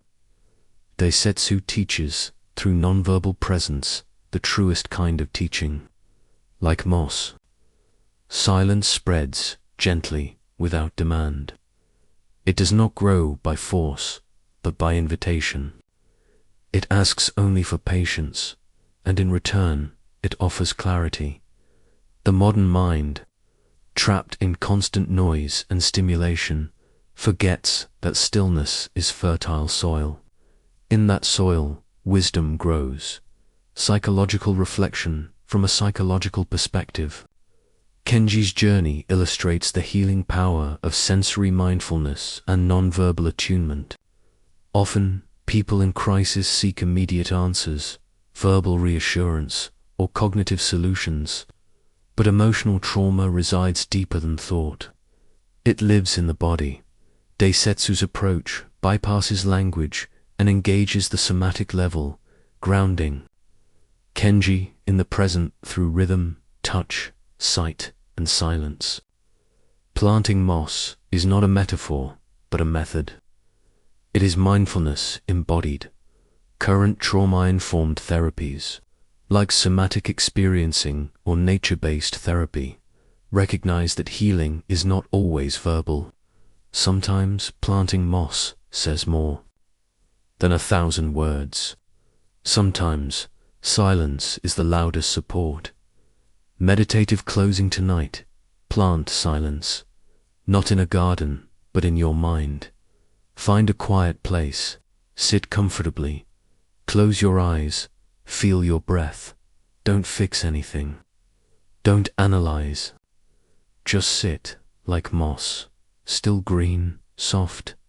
And when thoughts come, as they will, imagine them as leaves falling on water. Let them float. Let them go. As the Buddha once said, silence is an empty space. Space is the home of the awakened mind. May you plant silence. May you water stillness. May you find that peace is not created, it is remembered. Story 15. The well that refused to dry began in the dry season, when the skies above the mountain village of Shireen stopped weeping for months on end. The riverbed cracked like old porcelain, rice fields turned to parchment, and the villagers, once cheerful, moved about with heavy eyes and thirsty hearts. In the center of the village stood an old stone well. No one knew who had built it. Some said it had existed since the time of the first monks. Others said it was dug by a madman who never spoke but always sang when it rained. The well had no roof, no pulley, no decoration, just a circle of ancient stones, cool even under the sun's glare. Every morning, the villagers would gather, forming a line of silence with empty buckets, and every morning the well gave clear, sweet water that smelled faintly of pine and memory.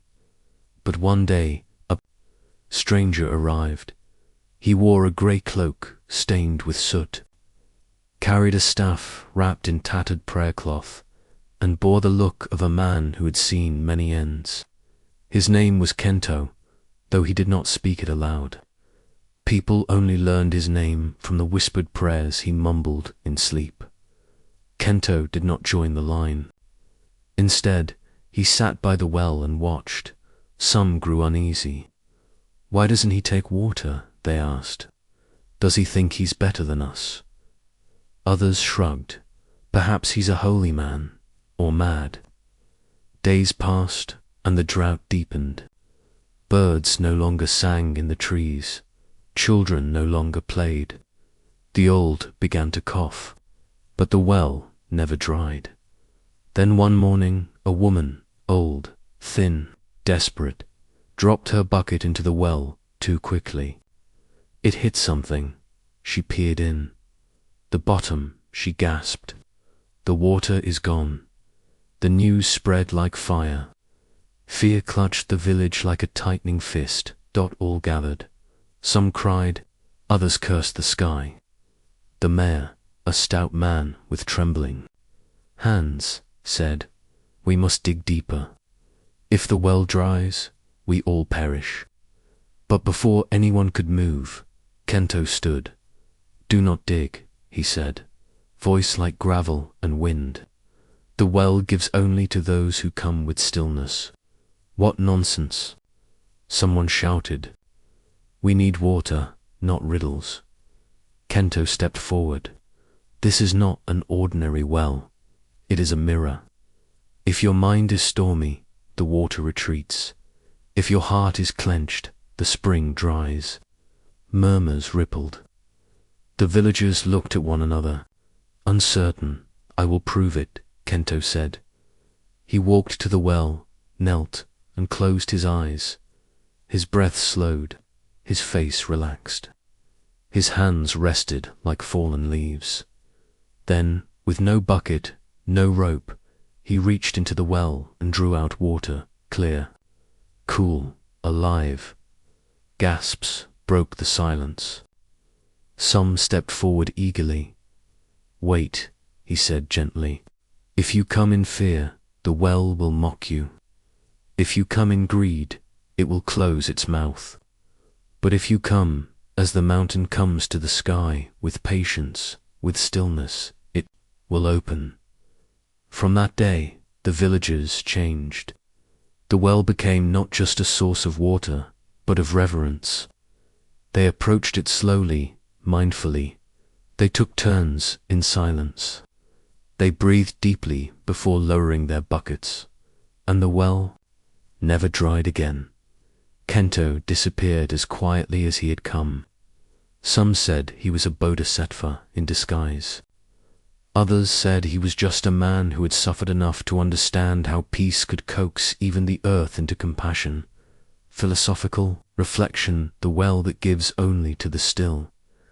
This is a teaching as old as Zen itself in our lives.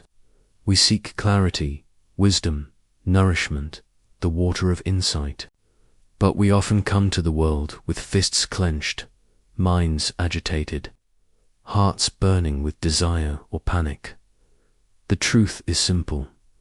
The deeper springs of life do not reveal themselves to force. They open to presence.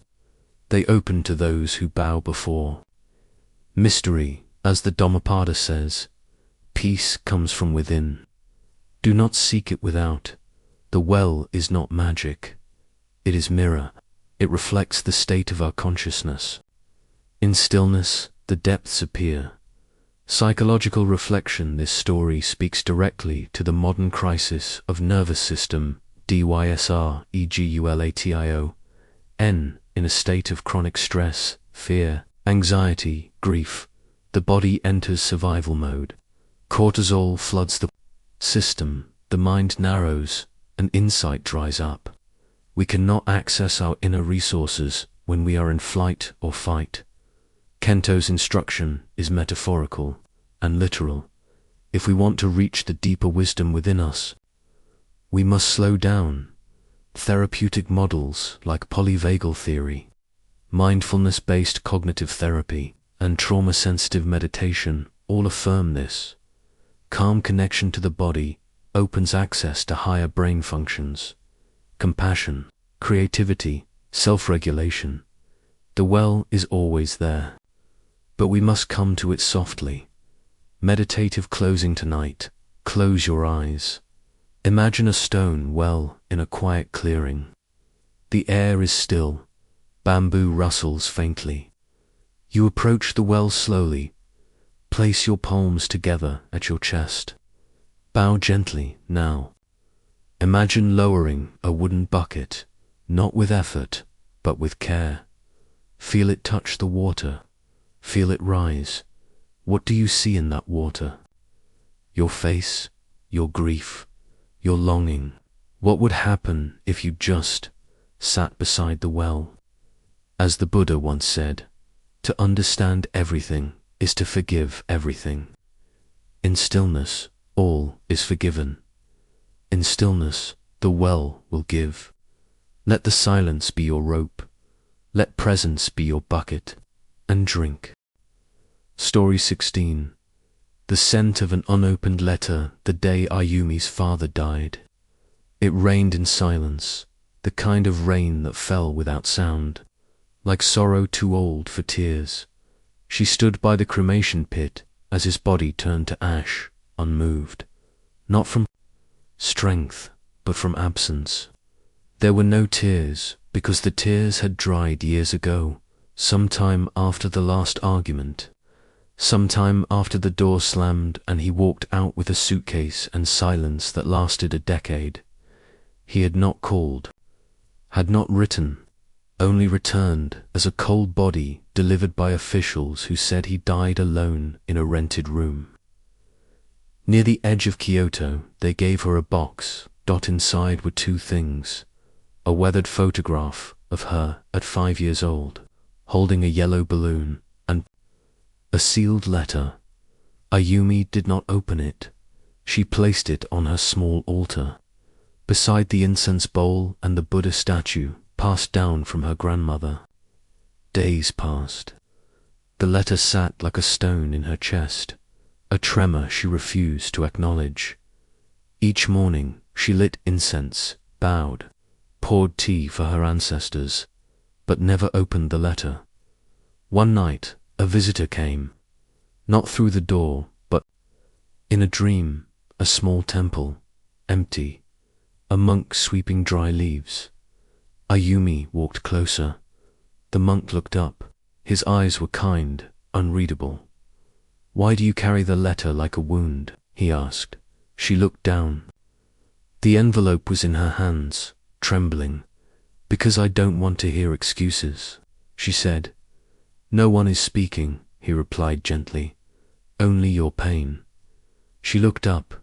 "He abandoned me." The monk nodded. "Yes, that's unforgivable." He leaned on his broom. "Then why do you keep him alive in your anger?" Ayumi flinched. The monk pointed toward a stone well in the corner. "Drop the letter in." She hesitated. Then, slowly, she walked to the well. She looked in, not into darkness, but into still water reflecting the moon. Her face looked younger. Softer, she opened her hand. The letter dropped as it touched the water. It vanished, no splash, no ripple. She turned. The monk was gone. She woke up with a start. The incense on her altar had burned to ash. The letter was still there, unopened, but something in her had shifted. That morning, she walked to the riverside shrine where the old nun often swept leaves. The nun, a woman with skin like rice paper and eyes like mountain light, looked up. "I need to let go," Ayumi said. The nun said nothing, only handed her a match. They lit the letter. The flame curled it like a leaf, releasing the scent of old paper, dust, and something else, a subtle sweetness, as if words unspoken had chosen to forgive themselves. Ash fell into the wind. Ayumi did not cry, but for the first time she bowed, not out of duty, but from something like peace. Zen reflection. This story is about the unopened letter, both literal and symbolic. Each of us carries such a letter, a memory, a wound, an apology never received, or a love never expressed. We keep it close, not to remember, but to protect the pain. We believe that holding on makes us strong, but it only builds walls within. As the Buddha taught, holding on to anger is like grasping a hot coal with the intent of throwing it at someone else. You are the one who gets burned. To release the letter is not to condone the past. It is to step out of its prison. Sometimes the deepest forgiveness is the one that happens without a word. When we release the story we keep telling ourselves, the story that keeps us from healing, psychological, reflection and processed grief often takes the shape of frozen narratives, stories we replay, hoping to rewrite what cannot be undone. Ayumi's act of not reading the letter represents our fear of being hurt, again, even by the past. But the unopened letter weighs more than its content. Modern trauma therapy speaks of completing the loop, finding closure not through confrontation, but through inner integration. The ritual of burning, bowing, and releasing mirrors.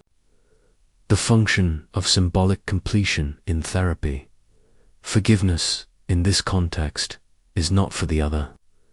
It's the nervous system's way of unclenching its grip on the past. It is saying, I choose to live without this weight now. Meditative closing tonight. Sit quietly. Close your eyes. Imagine you are holding an envelope. You do not know what it contains, but you know what it represents. Betrayal, abandonment, guilt, longing. Feel its weight in your hand. Now imagine walking to a still river. The surface reflects the moon. You kneel.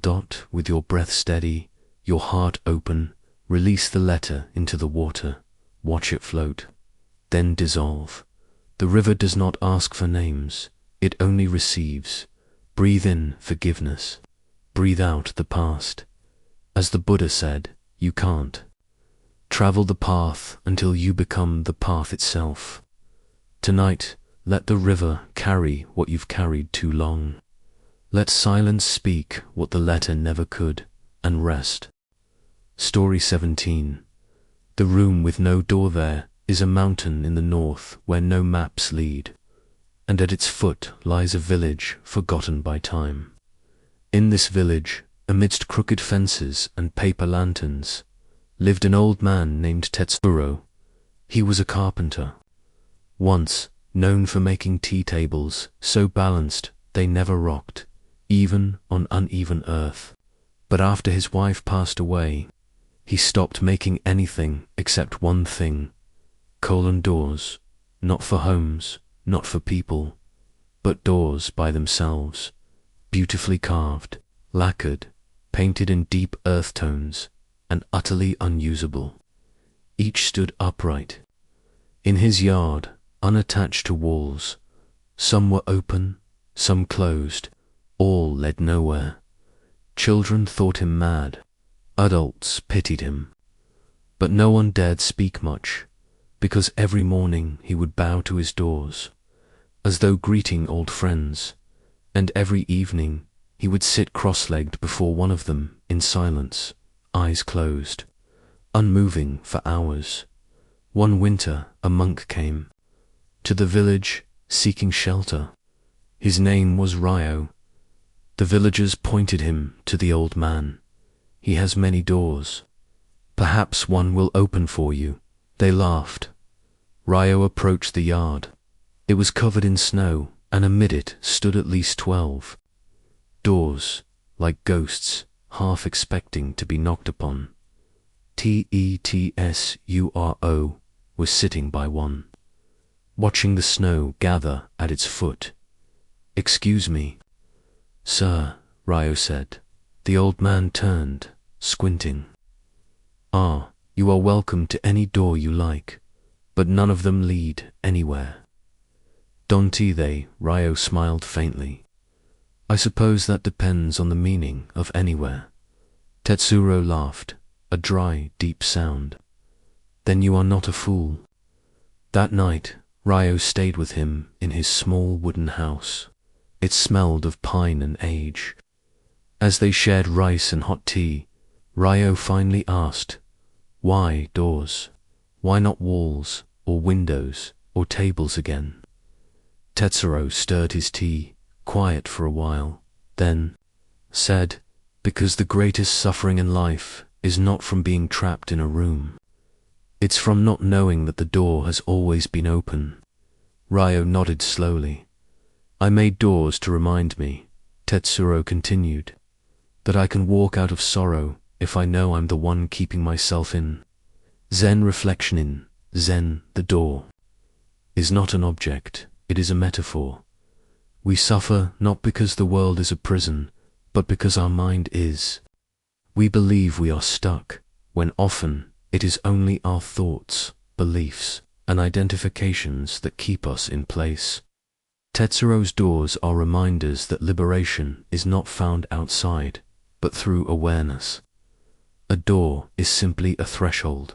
To cross it, we must realize it exists. As the Buddha taught, it is not what others do or do not do that is my concern. It is what I do and what I do not do that is my concern. Suffering arises when we forget this, when we wait for someone to rescue us or for life to change, rather than noticing the handle was always within reach. Psychological reflection. Many people today live in rooms with no doors. At least, that's what it feels like. Depression, anxiety, grief, they feel like sealed chambers. We tell ourselves, there's no way out. We look for external solutions, or we numb the pain. But cognitive psychology and mindfulness-based therapy reveal something profound. The prison is often made of our interpretations, not reality. Our attachment to stories, "I'm not enough, it's too late, they ruined my life," forms the walls around us. Tetsuro, single quotes, as act of building doors, is symbolic exposure. It mirrors therapeutic techniques that ask clients to externalize their fears, shame, or inner beliefs. What if you placed a door in front of your anxiety? What if you walked through it? The moment you see you are the one standing between rooms, change begins. Meditative, closing. Close your eyes tonight. Picture yourself in a room. It may be dark, small, familiar. Feel the texture of its walls. Now, imagine that in this room there is a door. It may be hidden, faint, or clear and wide. Walk toward it. Place your hand on the handle. Ask yourself, what belief have I accepted that keeps me here? Who told me I couldn't walk out? Breathe, turn the handle, step through. The room fades, the sky opens, and you are free, not because the world changed, but because you saw the door was never locked. As the Zen koan says, the obstacle is the path. The gate is no gate. Step through. Now rest in the knowing that the way out was always in. Story 18. The Thief and the Bowl of Light. Long ago, in a village by the rice terraces of Nara, lived a man named Daysquick, known by many names, none of them kind. Shadowhand some called him, for he had the skill of lifting coins from a man's robe without being noticed.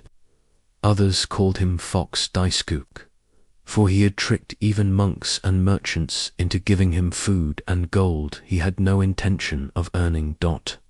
No one trusted him, but no one truly feared him either, for he was not violent, just clever, restless, and always disappearing before the consequences arrived.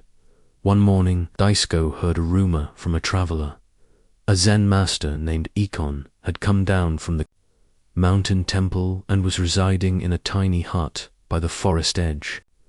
They said he owned nothing but a robe, a staff, and a sacred bowl made of crystal, a bowl that shines even at night, said the traveler. Daisuke smiled. A perfect target. That night, when the crickets began their rhythm and the moon hung like a pearl in the trees, Daisuke crept through the grass. The hut was no more than a few sticks and bamboo mats. The door was open. A lamp flickered, and the old monk was inside, meditating. Daisuke crouched. Waited. The monk did not move. Then, to his surprise, the monk said aloud, without opening his eyes, "You have come for the bowl." Daisuke froze. The monk turned to face him slowly, serene as a still pond. "Come in, child. It's too cold to steal outside." Daisuke entered, confused, half expecting a trick, but the monk merely reached behind him, lifted a cloth, and revealed the bowl carved from translucent crystal, glowing faintly. "It is yours," said the monk, handing it gently. Daisuke stared at it. "You're giving it to me?" The monk nodded. "But why?" "Because I will not trade peace for glass." Daisuke took it, dumbfounded, then backed out and disappeared into the forest. He didn't sleep that night. He stared at the bowl beneath the stars. It shimmered, yes, but something in him felt heavy. The next morning he returned to the hut, bowl in hand. The monk was sweeping leaves. "I don't want it anymore," Daisuke said. "Ah," said the monk, smiling. "Then keep it." Daisuke frowned. "But I don't want it." "That's why you must keep it." "I don't understand." The monk leaned on his broom. "When you wanted it, it controlled you. You thought it would make you more. But now that you see it doesn't, you are free. It's just a bowl again." Daisuke looked down at the shimmering crystal. "What should I do with it?" The monk shrugged. "Use it, break it, give it away. It's your choice now, not your cravings." Daisuke sat down beside him. He stayed 3 days, then 3 weeks. He never left. Zen reflection desire is a strange master. When we do not have something, we believe it contains joy. We chase, we steal, we sacrifice. But when we have it, truly possess it, we often see the joy was not in the object, but in the illusion. The wanting gave it magic. The having removes the spell. In Buddhism, this is tan craving, the root of suffering. As the Buddha taught, from craving arises sorrow, from craving arises fear. One who is free from craving has no sorrow and no fear. Daisuke's story is not about a thief turning monk. It is about illusion breaking. The bowl was never special. The monk knew that. Daisuke didn't, until he received what he desired and found it hollow. We suffer not because we lack, but because we believe. The lack defines us. When the desire loses its grip, freedom begins. Psychological reflection, modern psychology, aligns with this Zen principle. The hedonic treadmill refers to our human tendency to quickly return to a stable level of happiness despite major positive or negative events. We think a promotion, a relationship, a possession will change our inner state permanently, but after the novelty fades, our baseline returns. This is the trap of conditioned desire. Daisuke's craving for the bowl was not about the object. It was about what he thought the object would fulfill: worth, power, control. By receiving the object freely, without fight or cost, he was forced to confront its true value. And that's when the deeper question arose: what now? This is the turning point in both therapy and meditation, when the chasing stops, and the person begins to see. Meditative closings: sit quietly now, breathe in, bring to mind something you've long desired, an object, a title, a person, a dream, feel. its pull. Now imagine someone places it in your hands, gently. No cost, no struggle. Hold it. Let the fantasy dissolve. Ask yourself, does it feel different now that it is yours? Where is the joy? Where is the self? Breathe out. Release the image.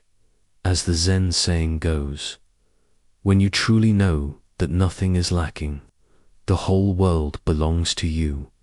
Let go of the bowl, let go of the chase, and simply sit in the quiet freedom of wanting nothing. Story 19. The river beneath the bridge there was a small town nestled in the folds of misty hills, where a narrow river flowed silently beneath an ancient wooden bridge. The villagers often crossed that bridge without thought going to market, returning from work, children laughing with baskets of mushrooms, old women gossiping with wrinkled fans in their hands. But not all who crossed did so peacefully. One man stood each day at the edge of the bridge, never crossing, always watching. He was in his 40s, but his shoulders sagged with burdens older than time. His hair was streaked with grey, though he was still young by most measures. His eyes were not dim with age, but with memory. Kenta had once been a bright, ambitious youth. He had plans to marry Ayumi, the flower seller's daughter, to open a tea house near the riverbank, to care for his aging parents in their final days. But one day, all those dreams shattered like porcelain. A dispute over land had divided the town. Kenta's family and Ayumi's were drawn into the center of it. Like moths to a fire neither lit, angry words were spoken, papers forged, courtrooms entered. What began as misunderstanding turned to betrayal, and then Ayumi left, disappeared without a word. Kenta never forgave her. He also never forgave his father, who had pushed the lawsuit forward, nor the villagers who whispered, nor himself, for not stopping any of it. 20 years passed, and still he stood at the bridge, watching the river but not touching it, crossing it but never in spirit. One morning an old monk arrived in town. He was humble, dressed in tattered robes, carrying only a bamboo staff and a string of mala beads. The villagers paid him little mind except for the children, who followed him in giggles. The monk sat near the bridge and began to sketch the water with a stick. Kenta, curious and irritated, approached. "Monk, what are you doing?" "Drawing." "The river," the monk said without looking up. "You can't draw a river," Kenta scoffed. "It never stays still." "Exactly," the monk replied with a smile. They sat in silence for a while. The monk continued to trace the flowing lines, letting the water erase his marks with every current. Finally, he asked Kenta, "You come here every day?" "Yes." "Why?" Kenta stared ahead. "Because this is where everything changed." The monk nodded slowly. "Then you must be tired." Kenta blinked. Tired of standing on the edge of life, watching it pass like this river, waiting for a moment that never returns. Kenta felt something stir in him like an old lock creaking. "I lost everything here." The monk looked at the river, and yet the river remains. It does not ask the mountain to give back the snow. It simply flows forward. Kenta's breath caught in his throat. "Tell me," the monk said, "what is heavier, the stone in the river or the one in your heart?" Kenta could not answer, not with words. That night he returned home, opened an old box sealed for 2 decades. Inside were letters, some opened, some not. Among them was one from Ayumi, dated years after she had left. She had tried to explain, said she had been forced to go with relatives, forbidden to write until she had escaped her uncle's authority. She had searched for Kenta after that, but by then He had already walled himself in, moved to another part of the village, cut off. He had never known. He read it again and again, the tears soaking the words that had waited 20 years to be read. The next morning, Kenta crossed the bridge, not with heavy steps, but slow, deliberate ones, and he did not return. From that day forward, he was seen helping in the gardens by the monastery, sweeping leaves near the school, smiling at children in ways he had not done since he was young. As for the monk, he disappeared, just as mysteriously as he had come. But the river kept flowing, and the bridge kept standing, and Kenta, for the first time, lived. Zen reflection. There is a parable often told in Zen tradition. Two monks come across a woman unable to cross a muddy path. The elder monk lifts her and carries her across. Hours later, the younger monk, upset, says, "Why did you carry that woman? We monks do not touch women." The elder monk replies, "I put her down hours ago. Why are you still carrying her?" So it is with regret, with bitterness, with old wounds. We believe we are standing still, refusing to cross. But in truth, we are dragging the past like chains behind us long after its relevance has faded. The Buddha taught, in the sky there is no path. In the mind there is no burden unless we choose to hold it. Kenta's redemption came not from forgiveness by others, but from releasing the narrative he had carried of betrayal, of punishment, of worthlessness. When he read the letter, he saw the truth. But even if the letter had never come, he could still have chosen to cross. Psychological reflection. Psychologically, unresolved trauma often traps us in loops, emotional flashbacks, where we relive the moment of injury without being aware. We become frozen at the sight of pain. This is why Kenta returned to the bridge. Each day it was not just a place. It was the symbolic threshold of all that he lost. Cognitive behavioral therapy, CBT, teaches us that our interpretations, not events themselves, create suffering. The bridge became a monument to failure in Kenta's mind. But through mindfulness, we can learn to reinterpret, to soften the rigid meaning we've attached to our stories. Compassion-focused therapy, too, reminds us, healing often begins not with answers, but with kindness to the one who carries the burden.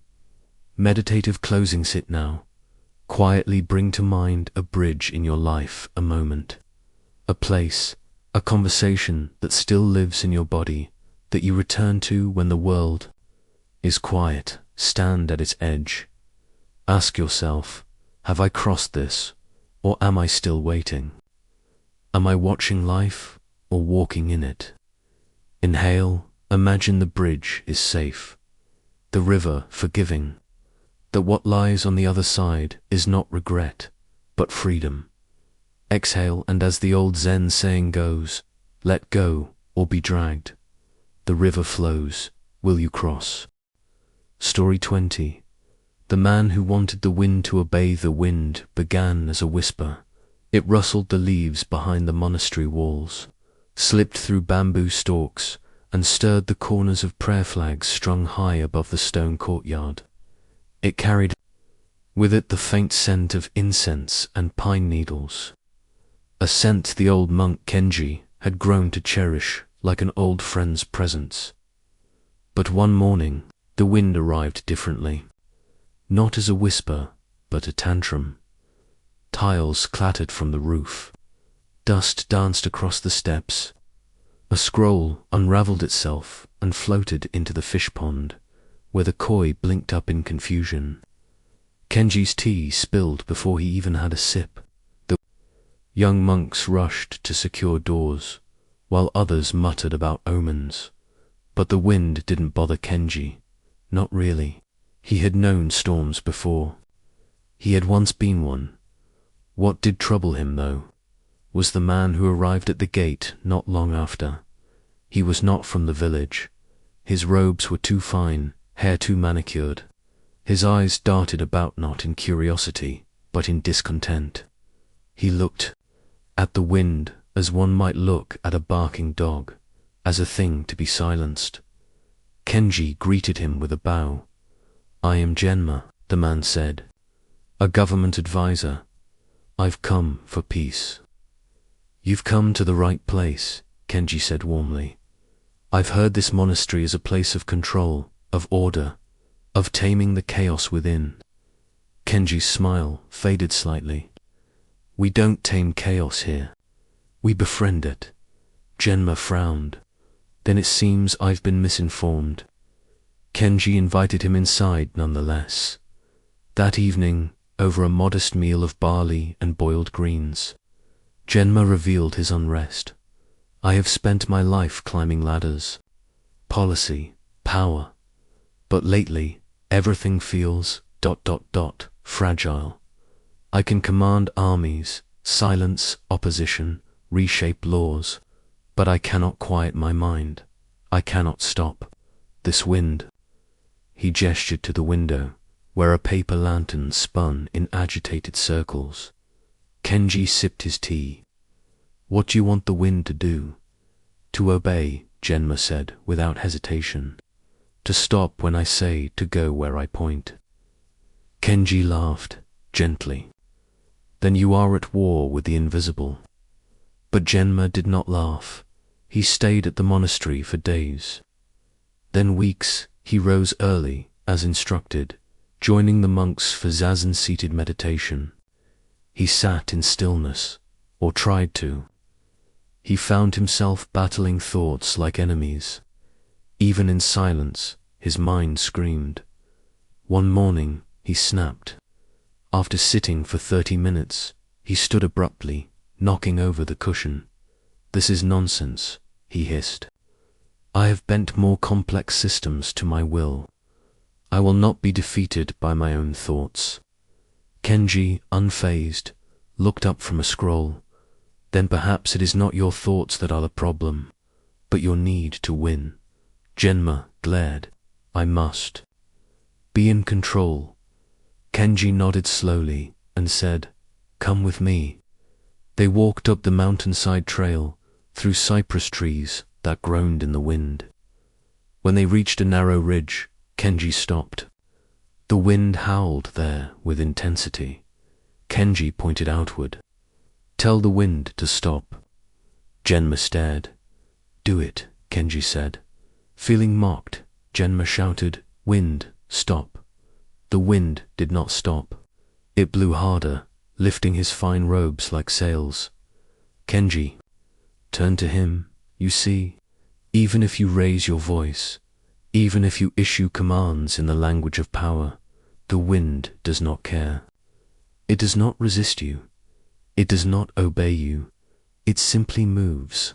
That is its nature." Genma lowered his arms, defeated. "Then what am I to do?" Kenji's voice softened. "You let it pass through you, like pain, like memory, like loss." They stood there in silence for a long time, hair whipped by invisible hands. Then Kenji said, "Would you like to learn the wind practice?" Genma nodded. That evening, Kenji taught him a different form of meditation. Not sitting, not controlling breath, but simply walking barefoot, slowly in the wind. "Feel the direction," he said, "not to chase or run from it, but to let it be." Each step became a surrender, each gust an invitation. Weeks turned to months, and then, one spring morning, the wind returned playful, not angry. Genma sat under the plum tree, smiling. A petal danced past his nose. Kenji passed him and paused. "You've stopped fighting the wind." "I've stopped needing it to obey," Genma said. "Now I listen to what it's trying to say." Kenji smiled and walked on, and the wind whispered. Through the monastery, no longer enemy, but song. Zen reflection. A student once asked a master, How can I calm the storm inside me? The master replied, do not try to calm the storm. Calm yourself. The storm will pass. In Buddhist practice, the wind is a metaphor. It is the movement of mind, the flow of impermanence, the whisper of karma and desire to command the wind. Is like trying to hold a flame with your hands. The Buddha said, like a skilled charioteer avoids obstacles on the road, so does the wise one steer his thoughts not with force, but with awareness. Control is an illusion we grasp when we fear uncertainty, but true freedom is not found in mastery over the world. It is found in surrender to its truth. Psychological reflection. Modern psychology speaks of control as a central illusion in anxiety disorders. When we try to control thoughts, we paradoxically increase their power. Acceptance and Commitment Therapy Act teaches, you are not your thoughts. The more we try to stop the wind of unwanted emotion and fear, grief, the stronger it grows. The antidote is psychological flexibility, choosing to walk with the wind, not against it. By practicing present moment awareness without judgment, we become observers, not prisoners, of our inner storms. Meditative closing. Take a moment. Close your eyes. Feel the wind real or imagined in your skin. Let it brush past you. Let it carry your tension, your fear, your need to control. Ask yourself, what have I been trying to force into obedience?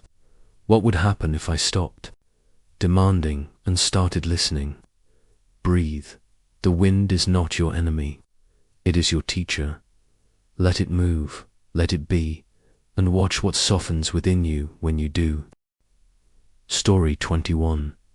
The echo between two brothers. It was in the heart of autumn when Master Anji left the monastery gates to visit an old village in the southern mountains.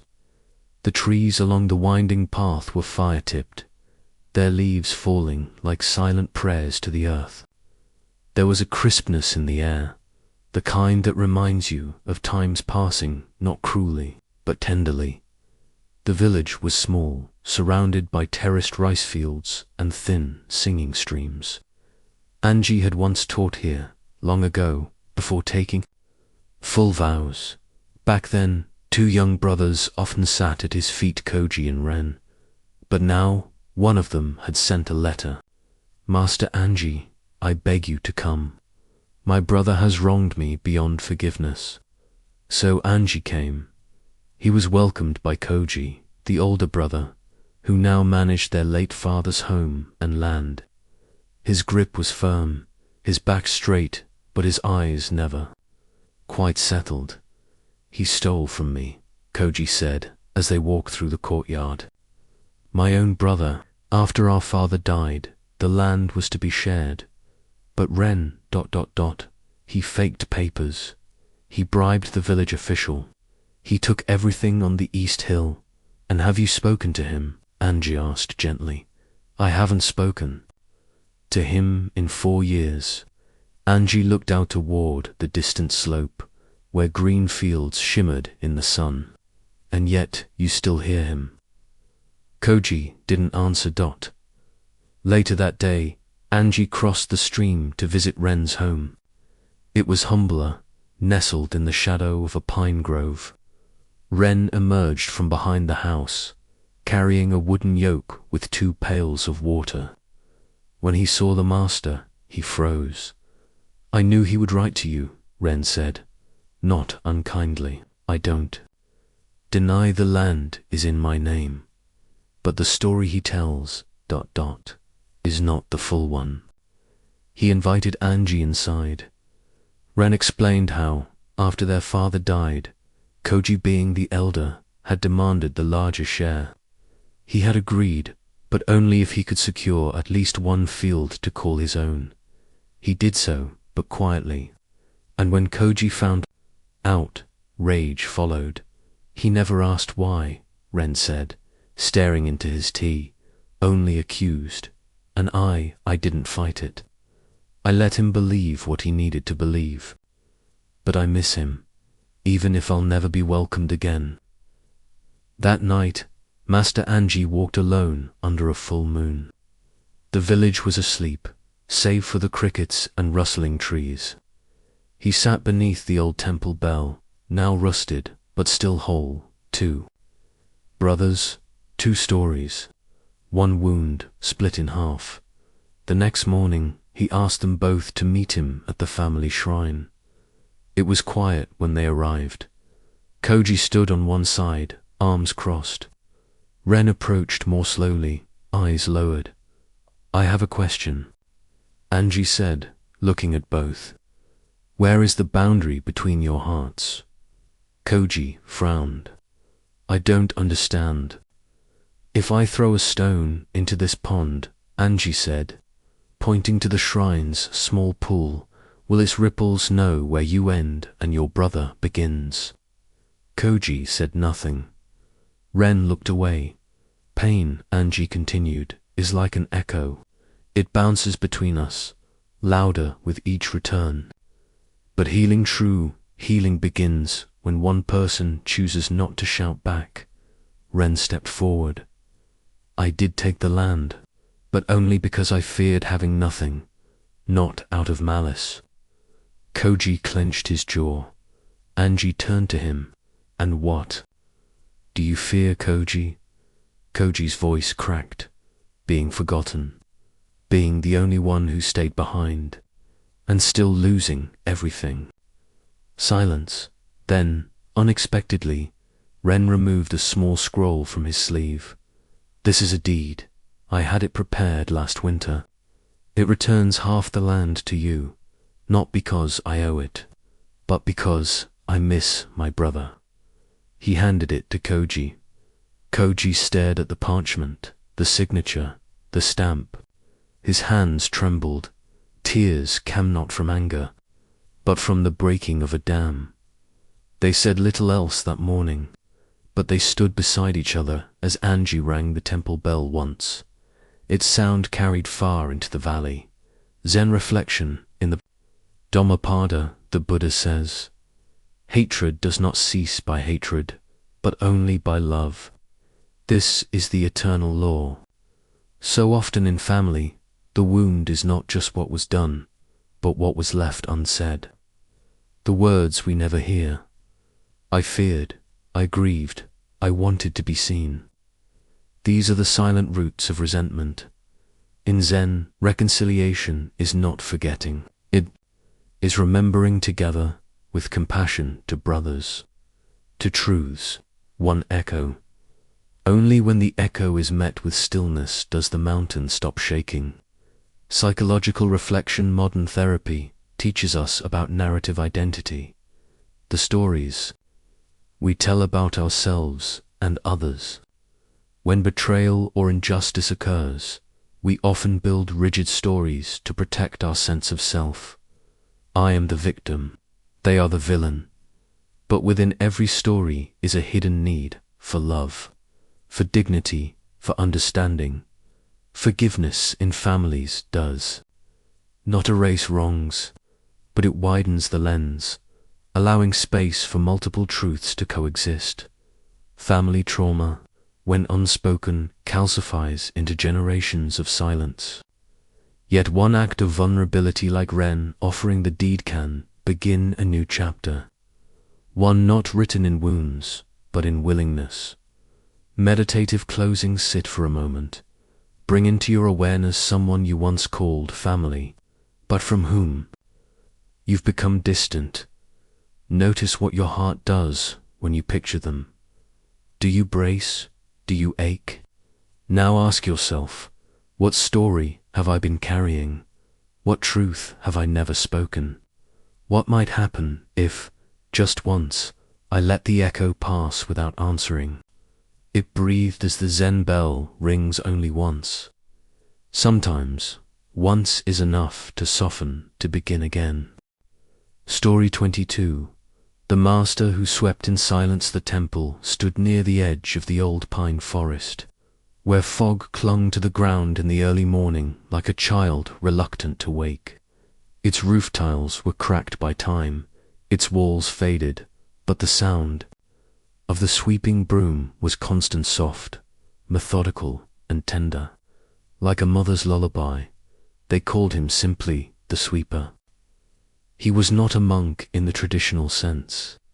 He wore no official robes, held no teachings in the main hall, never led chants, but for over 30 years he had been there, sweeping the temple courtyard from dawn to dusk, through monsoons and droughts, through the changing abbots, through the dying lanterns and the blossoming cherry trees. His broom never ceased.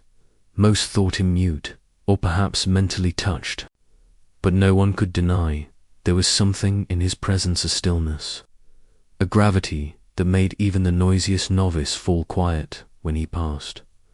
One spring, a new monk arrived at the temple. His name was Tenzin, young, brilliant, sharp as a blade. He had studied at 3 monasteries and debated the Dharma with renowned masters. He had read all the sutras and could recite the Lotus Sutra in full without a breath, and yet he was restless. No matter how many mantras he chanted, how long he sat in zazen, or how thoroughly he fasted, he felt a tightness inside his chest, a knot that refused to dissolve. One morning, after yet another failed meditation, Tenzin spotted the sweeper moving slowly across the courtyard. The broom glided like a paintbrush over the stone.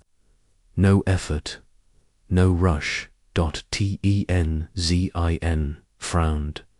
I came here to find the way, he thought, and they let a janitor be the holiest man on these grounds. He approached. Old man, he said, why do you sweep? The sweeper didn't look up. Tenzin pressed on. I've studied for years. I've debated with masters. I seek nirvana, and you sweep. Still no response. Irritated, Tenzin added, what do you know of the Dharma? The sweeper paused.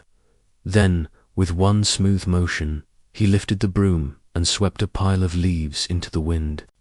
The breeze scattered them across the mossy stone, some dancing, some falling still. Tenzin watched, waiting for words, but the sweeper only smiled gently and continued sweeping. That night, Tenzin couldn't sleep.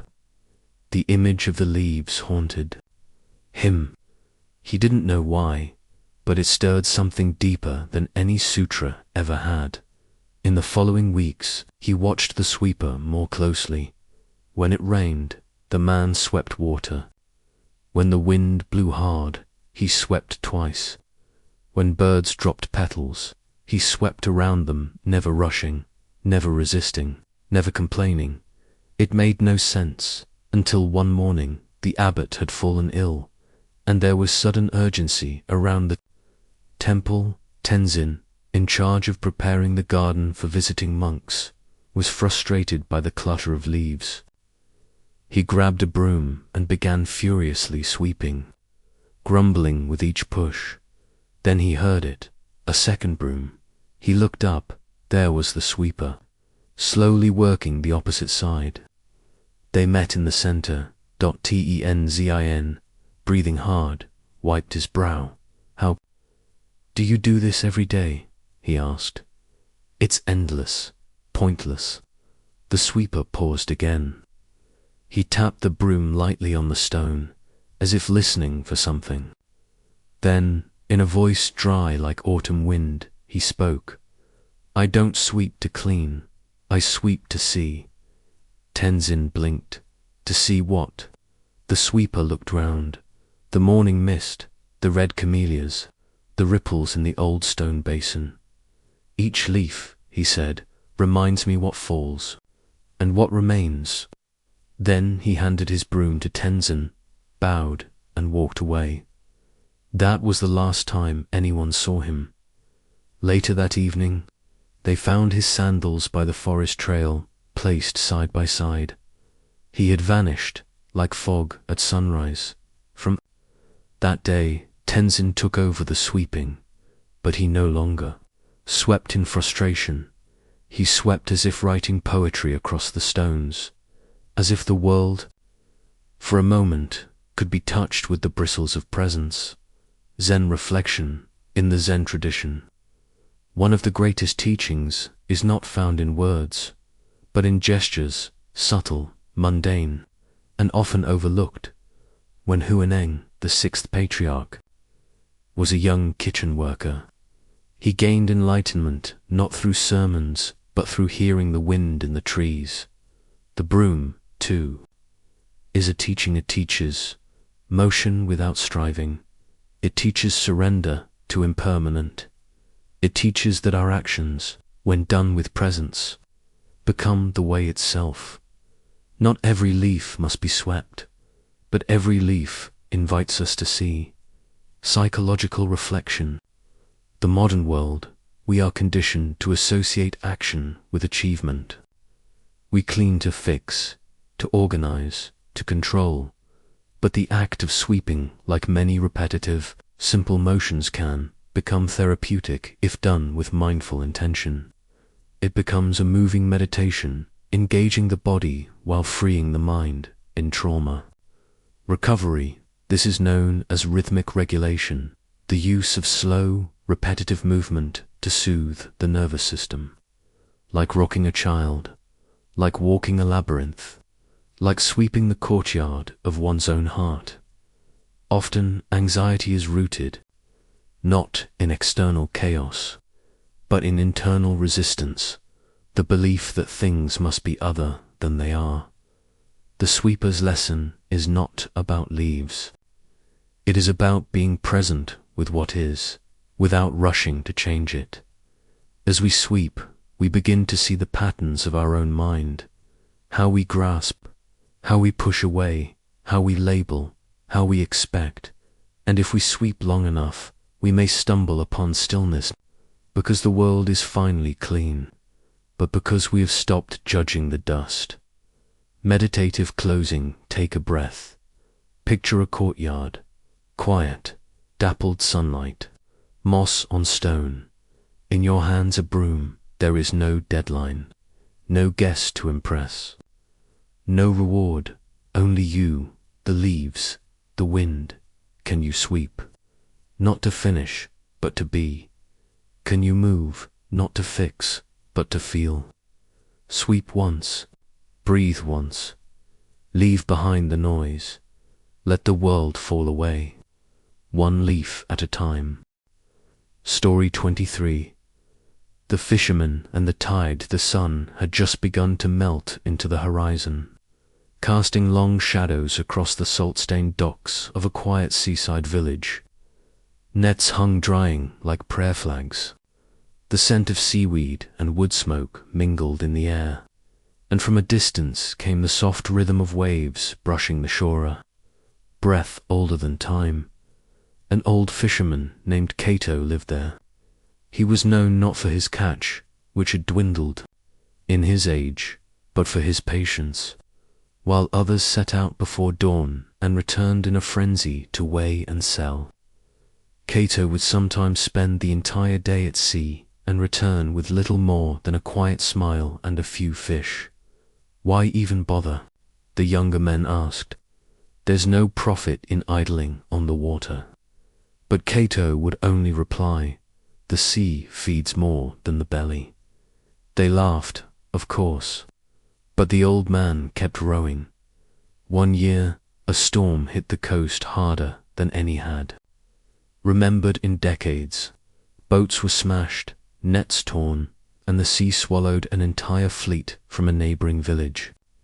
Among the survivors was a young man named Daisoktul, strong and angry at the gods. He had lost his brother to the waves. Daisok moved to Cato's village, bringing with him an air of quiet resentment. He refused to speak of the storm. He worked hard, too hard, often till his hands bled. He snapped at the wind, cursed the tide, and drank each night to sleep. But the sea would not leave him alone.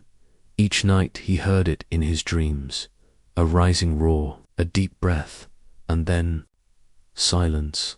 One afternoon, as he sat brooding on the dock. Cato approached. "Come fish with me," the old man offered. Dice quaffed. "I fish for survival, not for ... peace." Cato smiled. "Then come for silence." Something in the way he said, "It's so calm, so certain," softened Dysok's scowl. Perhaps he was tired of the noise inside. He followed. The boat was small, weathered like its owner. They pushed off at dusk. No engine, just oars and wind and the sound of water brushing against wood. For a long time they said nothing.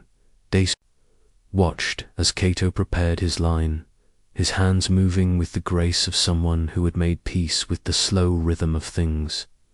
No urgency, no resistance. "I lost my brother," Dasuk said, finally. Cato nodded.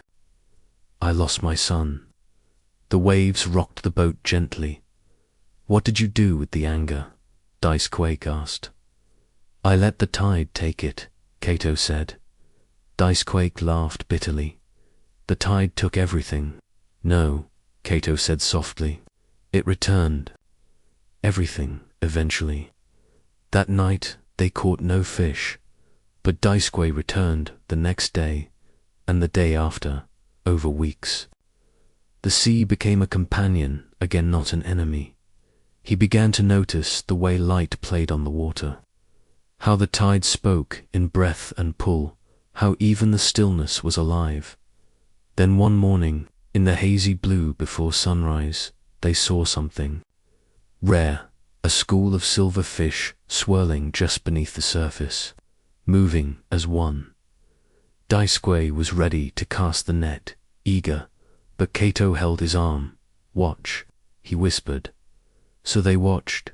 The fish turned and twisted in a dance older than language.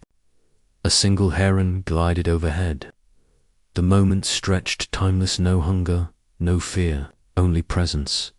Then the fish were gone. Dicequake didn't cast the net. He didn't need to. Later, sipping tea on the dock, he asked, "Do you ever wish the tide could be tamed?" Cato looked at the sea and said, "If the tide were tame, it wouldn't be the sea, and we wouldn't learn how to float." Zen reflection in Buddhist teaching, the sea is often used as a metaphor for the mind vast, deep, and subject to constant waves. We can't control the tide. We can only learn to ride it. The Zen monk, Thchnhin, once said, "You can't calm the storm, so stop trying. What you can do is calm yourself. The storm will pass." When we suffer loss, our first instinct is to fight the wave, to deny it, to fix it, to escape it. But the wave does not yield to force. It yields to surrender. To sit with the sea is to learn impermanence. Every high tide retreats. Every storm softens. Every grief, if held with patience, becomes part of the deeper rhythm. Cato understood this. He didn't teach with words. He taught with water. Psychological reflection trauma has a way of making us rigid, stuck in cycles of fear, anger, or numbness. Like Dysek, we often lash out at the very thing we long to reconnect with. The world feels unsafe. We seek control in a tide that cannot be held. But healing is not control. Healing is trust. In somatic therapy, there is a practice of pendulation, the gentle swinging between discomfort and safety, between contraction and release. Just like the tide, the ocean does not demand, it allows so too. Our healing must allow space for the unspeakable to surface, for grief to swell and recede without judgment. Sometimes no fish are caught, but sometimes something even more precious arises, a glimpse of beauty, of stillness, of connection. And these moments, however brief, begin to rewire the heart. We do not need to tame the tide. We need to float. Meditative closing, close your eyes. Imagine the sound of waves, not crashing, just breathing. Feel the rocking of a small wooden boat. There is no destination, only presence. The tide rises, the tide falls. Breathe in, breathe out. You are held, you are afloat. Let go of the need to catch. Simply watch. Let the sea teach you its oldest truth. What comes, comes. What goes, goes. And in between, you are whole. Story 24. The empty teacup night had fallen gently over the mountain temple. In the courtyard, the paper lanterns swayed in the breeze, casting soft, golden halos on the old stone path. Inside the tea room, a single candle burned low beside a kettle, humming its quiet song. A young scholar named Ren had climbed for hours to reach this place, his satchel full of notebooks, scrolls, and questions. He had studied Buddhism in libraries, debated philosophy in tea shops, and meditated, restlessly, in his small apartment. But he still felt far from peace. He had come to meet the temple's head monk, Master Sogen, a man known less for sermons, and more for silence. His teachings were simple, his presence disarming. Many seekers made the pilgrimage, few left unchanged. Ren sat formally, nervously adjusting his robes, rehearsing the questions he would ask. What is true enlightenment? How does one attain stillness? What is the meaning of no self? When Master Sogen entered, he bowed. The old monk simply nodded and motioned to the teacups between them. I have come to learn, Ren began, to understand emptiness, to know the truth of Zen too. The monk raised a finger and began pouring tea into Ren's cup. It filled quickly. Ren paused his speech, watching as the tea reached the brim, but the monk kept pouring. Tea spilled over, sliding across the tray, dripping onto the mat. Master, Ren said, startled. It is full. The monk stopped. And yet, he said softly, you are still talking. Ren blinked. Your cup is like your mind, the monk continued, full of your own opinions, conclusions, pride. How can I pour anything new into it if it is already overflowing? Ren bowed his head, ashamed. I didn't mean there is no shame, the monk said kindly. Only reminder. Outside, the wind rustled the pines. That night, Ren did not sleep. He sat in the meditation hall, the echo of the teacup lesson repeating in his thoughts. All this time, he had chased knowledge, thinking the more he filled his mind, the closer he would get to peace. But it only brought more questions. More weight. He had confused knowing with wisdom. In the morning, he emptied his satchel, left his scrolls, his books, his annotated sutras in the corner, and he sat. No words, just breath, just space, just tea, Zen. Reflection. The story of the overflowing teacup is one of the oldest in Zen tradition.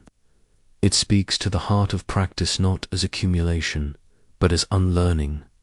When a cup is full, nothing more can enter.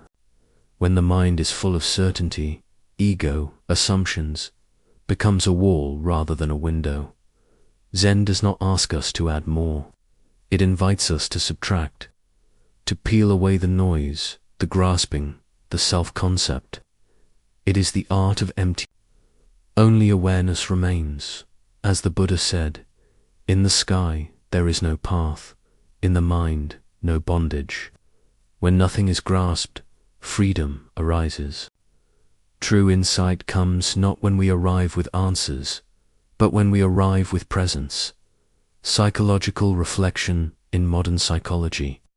The phenomenon of cognitive overload describes a state where the mind becomes cluttered with information, thoughts, and expectations, leading to anxiety, poor decisions, and emotional fatigue.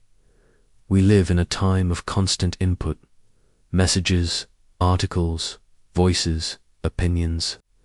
In our quest to be informed, we become overwhelmed. The more we consume, the more empty we feel. Ren's story is the mirror of our age, trying to find peace through control, trying to know our way into healing. But healing begins not with adding, but with making space. In therapy, one of the most powerful interventions is simply holding silence, allowing the client to hear themselves without interruption or fixing. That silence is the empty teacup. That space is where the healing begins. In mindfulness practice, we are not trying to gain enlightenment. We are simply trying to see clearly. And that clarity comes only when the clutter subsides. The question becomes, what am I willing to empty in order to see what truly remains? Meditative closing tonight. Before sleep, prepare yourself a cup of tea. Hold the cup with both hands. Feel the warmth. Do not sip yet. Instead, ask yourself, what am I full of right now? Thoughts, plans, worry, judgment. Let your breath pour gently through you. With each exhale, imagine something spilling over, leaving the body. Making room, let go of the urge to figure it all out. You are not a container for answers. You are a sky open, wide, luminous. Sip your tea slowly, and remember, the most sacred cup is the one that knows how to stay empty. Story 25. The bridge of smoke. The morning mist rolled over the river, veiling the wooden bridge like a dream unformed. From the temple balcony, old Master Guinan sat cross-legged, facing the east, listening not to the birdsong, but to the stillness. Beneath it, he had lived through wars and silence, through famine and feast. He had seen temples burn and rise again. He had taught hundreds, maybe thousands, but he counted none. Every student was a ripple, and the river carried them all. But today, a boy came who reminded him of something he had almost forgotten. The boy's name was Kai, 13 winters old. Eyes like forest rain, shoulders heavy like old wood. He did not speak much, and when he did, it was with the weariness of someone who had cried alone too many nights. His mother had died in a fire. His father disappeared after the funeral. His aunt brought him to the monastery, whispering, "He's broken. I can't reach him." Master Guinan did not promise healing. He only nodded for days. Kai wandered the temple grounds in silence. He did not ask about Zen. He did not join the other young monks in chores or chants. He sat by the river, watching the bridge. "Why do you always sit there?" Master Guinan asked one dusk, appearing beside him like mist. Kai shrugged. "The bridge feels like her. Your mother." Kai nodded. "She was kind, but when she was gone, it was like something that was holding me together vanished." The monk did not reply. They sat together until the moon rose, laying a silver thread across the river's back. The next day, Guinan brought Kai a bowl of incense ash and a strip of rice paper. "Fold it," he said. "Write her name, burn it." Kai stared. "I don't want to forget her." "Then you never will," Guinan said, his voice like cracked bamboo. "But you must learn how to carry her in peace, not in pieces." Kai folded the paper. His brush trembled. He burned it. The ash curled like a breath returning to the earth. Later, Master Guinan gave the boy a task, to rebuild a broken footpath behind the temple, stone by stone. "But it's useless," Kai said. "No one walks there." "Then it is the safest place to practice," Guinan replied. Kai scowled, but obeyed. He lifted each stone with bare hands. Fingers scraped raw, and day by day the path formed. Not perfect, but whole. In silence, the boy began to soften. He fed the koi, he swept the leaves, he joined the chants, but the bridge still called to him. One autumn morning, the bridge caught fire. No one knew how. A wind, a lantern perhaps, a careless hand. The flames reached high, swallowing the planks with a hungry roar. Kai screamed. He ran, barefoot, toward the riverbank. "Let me save it," he cried. Guinan caught his arm. "It is gone." Kai fell to his knees. "She's gone again." "No," said the monk. "She was never the bridge. She is the wind that moves you, the breath that remembers, the smoke that rises." Kai looked up, tears glistening. "I don't understand." "You don't need to," Guinan whispered. "You only need to bow." And together they bowed to the ashes, to the fire, to the space that loss carves into wisdom. Zen reflection loss is the fire we never expect. We build our bridges of love, of memory, of meaning, and yet all things are impermanent. Even the strongest structure can vanish in a breath. In Zen, we are not asked to avoid pain. We are asked to sit with it, to bow to it, and to let it shape us. The Buddha said, "All conditioned things are like a dream, a phantom, a bubble, a shadow. Like dew or a flash of lightning, thus should one view them. The bridge burns, but the river remains. The current flows. Life carries us forward not by forgetting, but by transforming. To grieve is not weakness. It is the heart's devotion to what mattered. But true freedom comes when we stop clutching the ashes and begin walking with what the fire taught us." Psychological reflection. Modern psychology has long struggled with grief. At times, it has tried to stage it denial, anger, bargaining, depression, acceptance. But grief does not obey stages. It is not linear. It is not logical. Grief is a bridge of smoke, real yet untouchable. Children like Kai are often labeled as traumatized, but what they need is not diagnosis. What they need is presence. Someone who does not rush to fix or explain or cheer them up, but who simply sits beside the burning master. Guinan's wisdom lies not in his words, but in his waiting, in his faith that healing is not a destination, but a relationship with memory, with breath, with what remains. When we lose someone we love, we often try to keep them alive through clinging objects, photos, rituals. But there is a more spacious way to carry their love as wind in the sails, not chains on the wrist. To love is to grieve. To grieve well is to grow. Meditative closing tonight. If you've lost someone, light a candle, say their name not aloud, but in your heart. Let it echo. Imagine a bridge, not made of wood, but of breath, of light, of everything they gave you quietly, without needing to be known. Now let the wind move through you. Let the smoke rise, and if your eyes fill with tears, know that even rivers overflow. Then bow, and walk on. The path is yours. The love remains. As the final echoes of this story dissolve into silence, take a moment to feel what has moved inside you. Perhaps a memory resurfaced, perhaps a knot in your chest loosened, or perhaps it was simply the gift of stillness in a world that rarely slows down. You've just journeyed through 25 Zen stories, each one a lantern, each one a mirror, each one a quiet companion on the road back to yourself. If something in these words spoke to your heart, if you felt seen, softened, or stirred, we invite you to share that feeling. Leave a comment. Let us know which story touched you most, or what silence it left behind.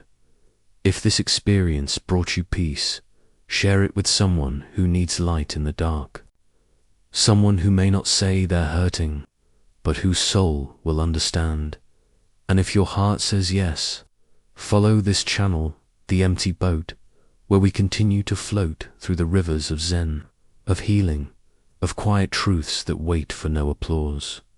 This is not just storytelling, it is a gentle revolution, a retreat, a remembering dot. Thank you for walking with us. We'll meet again in the silence between the next story. Until then, breathe and be here always.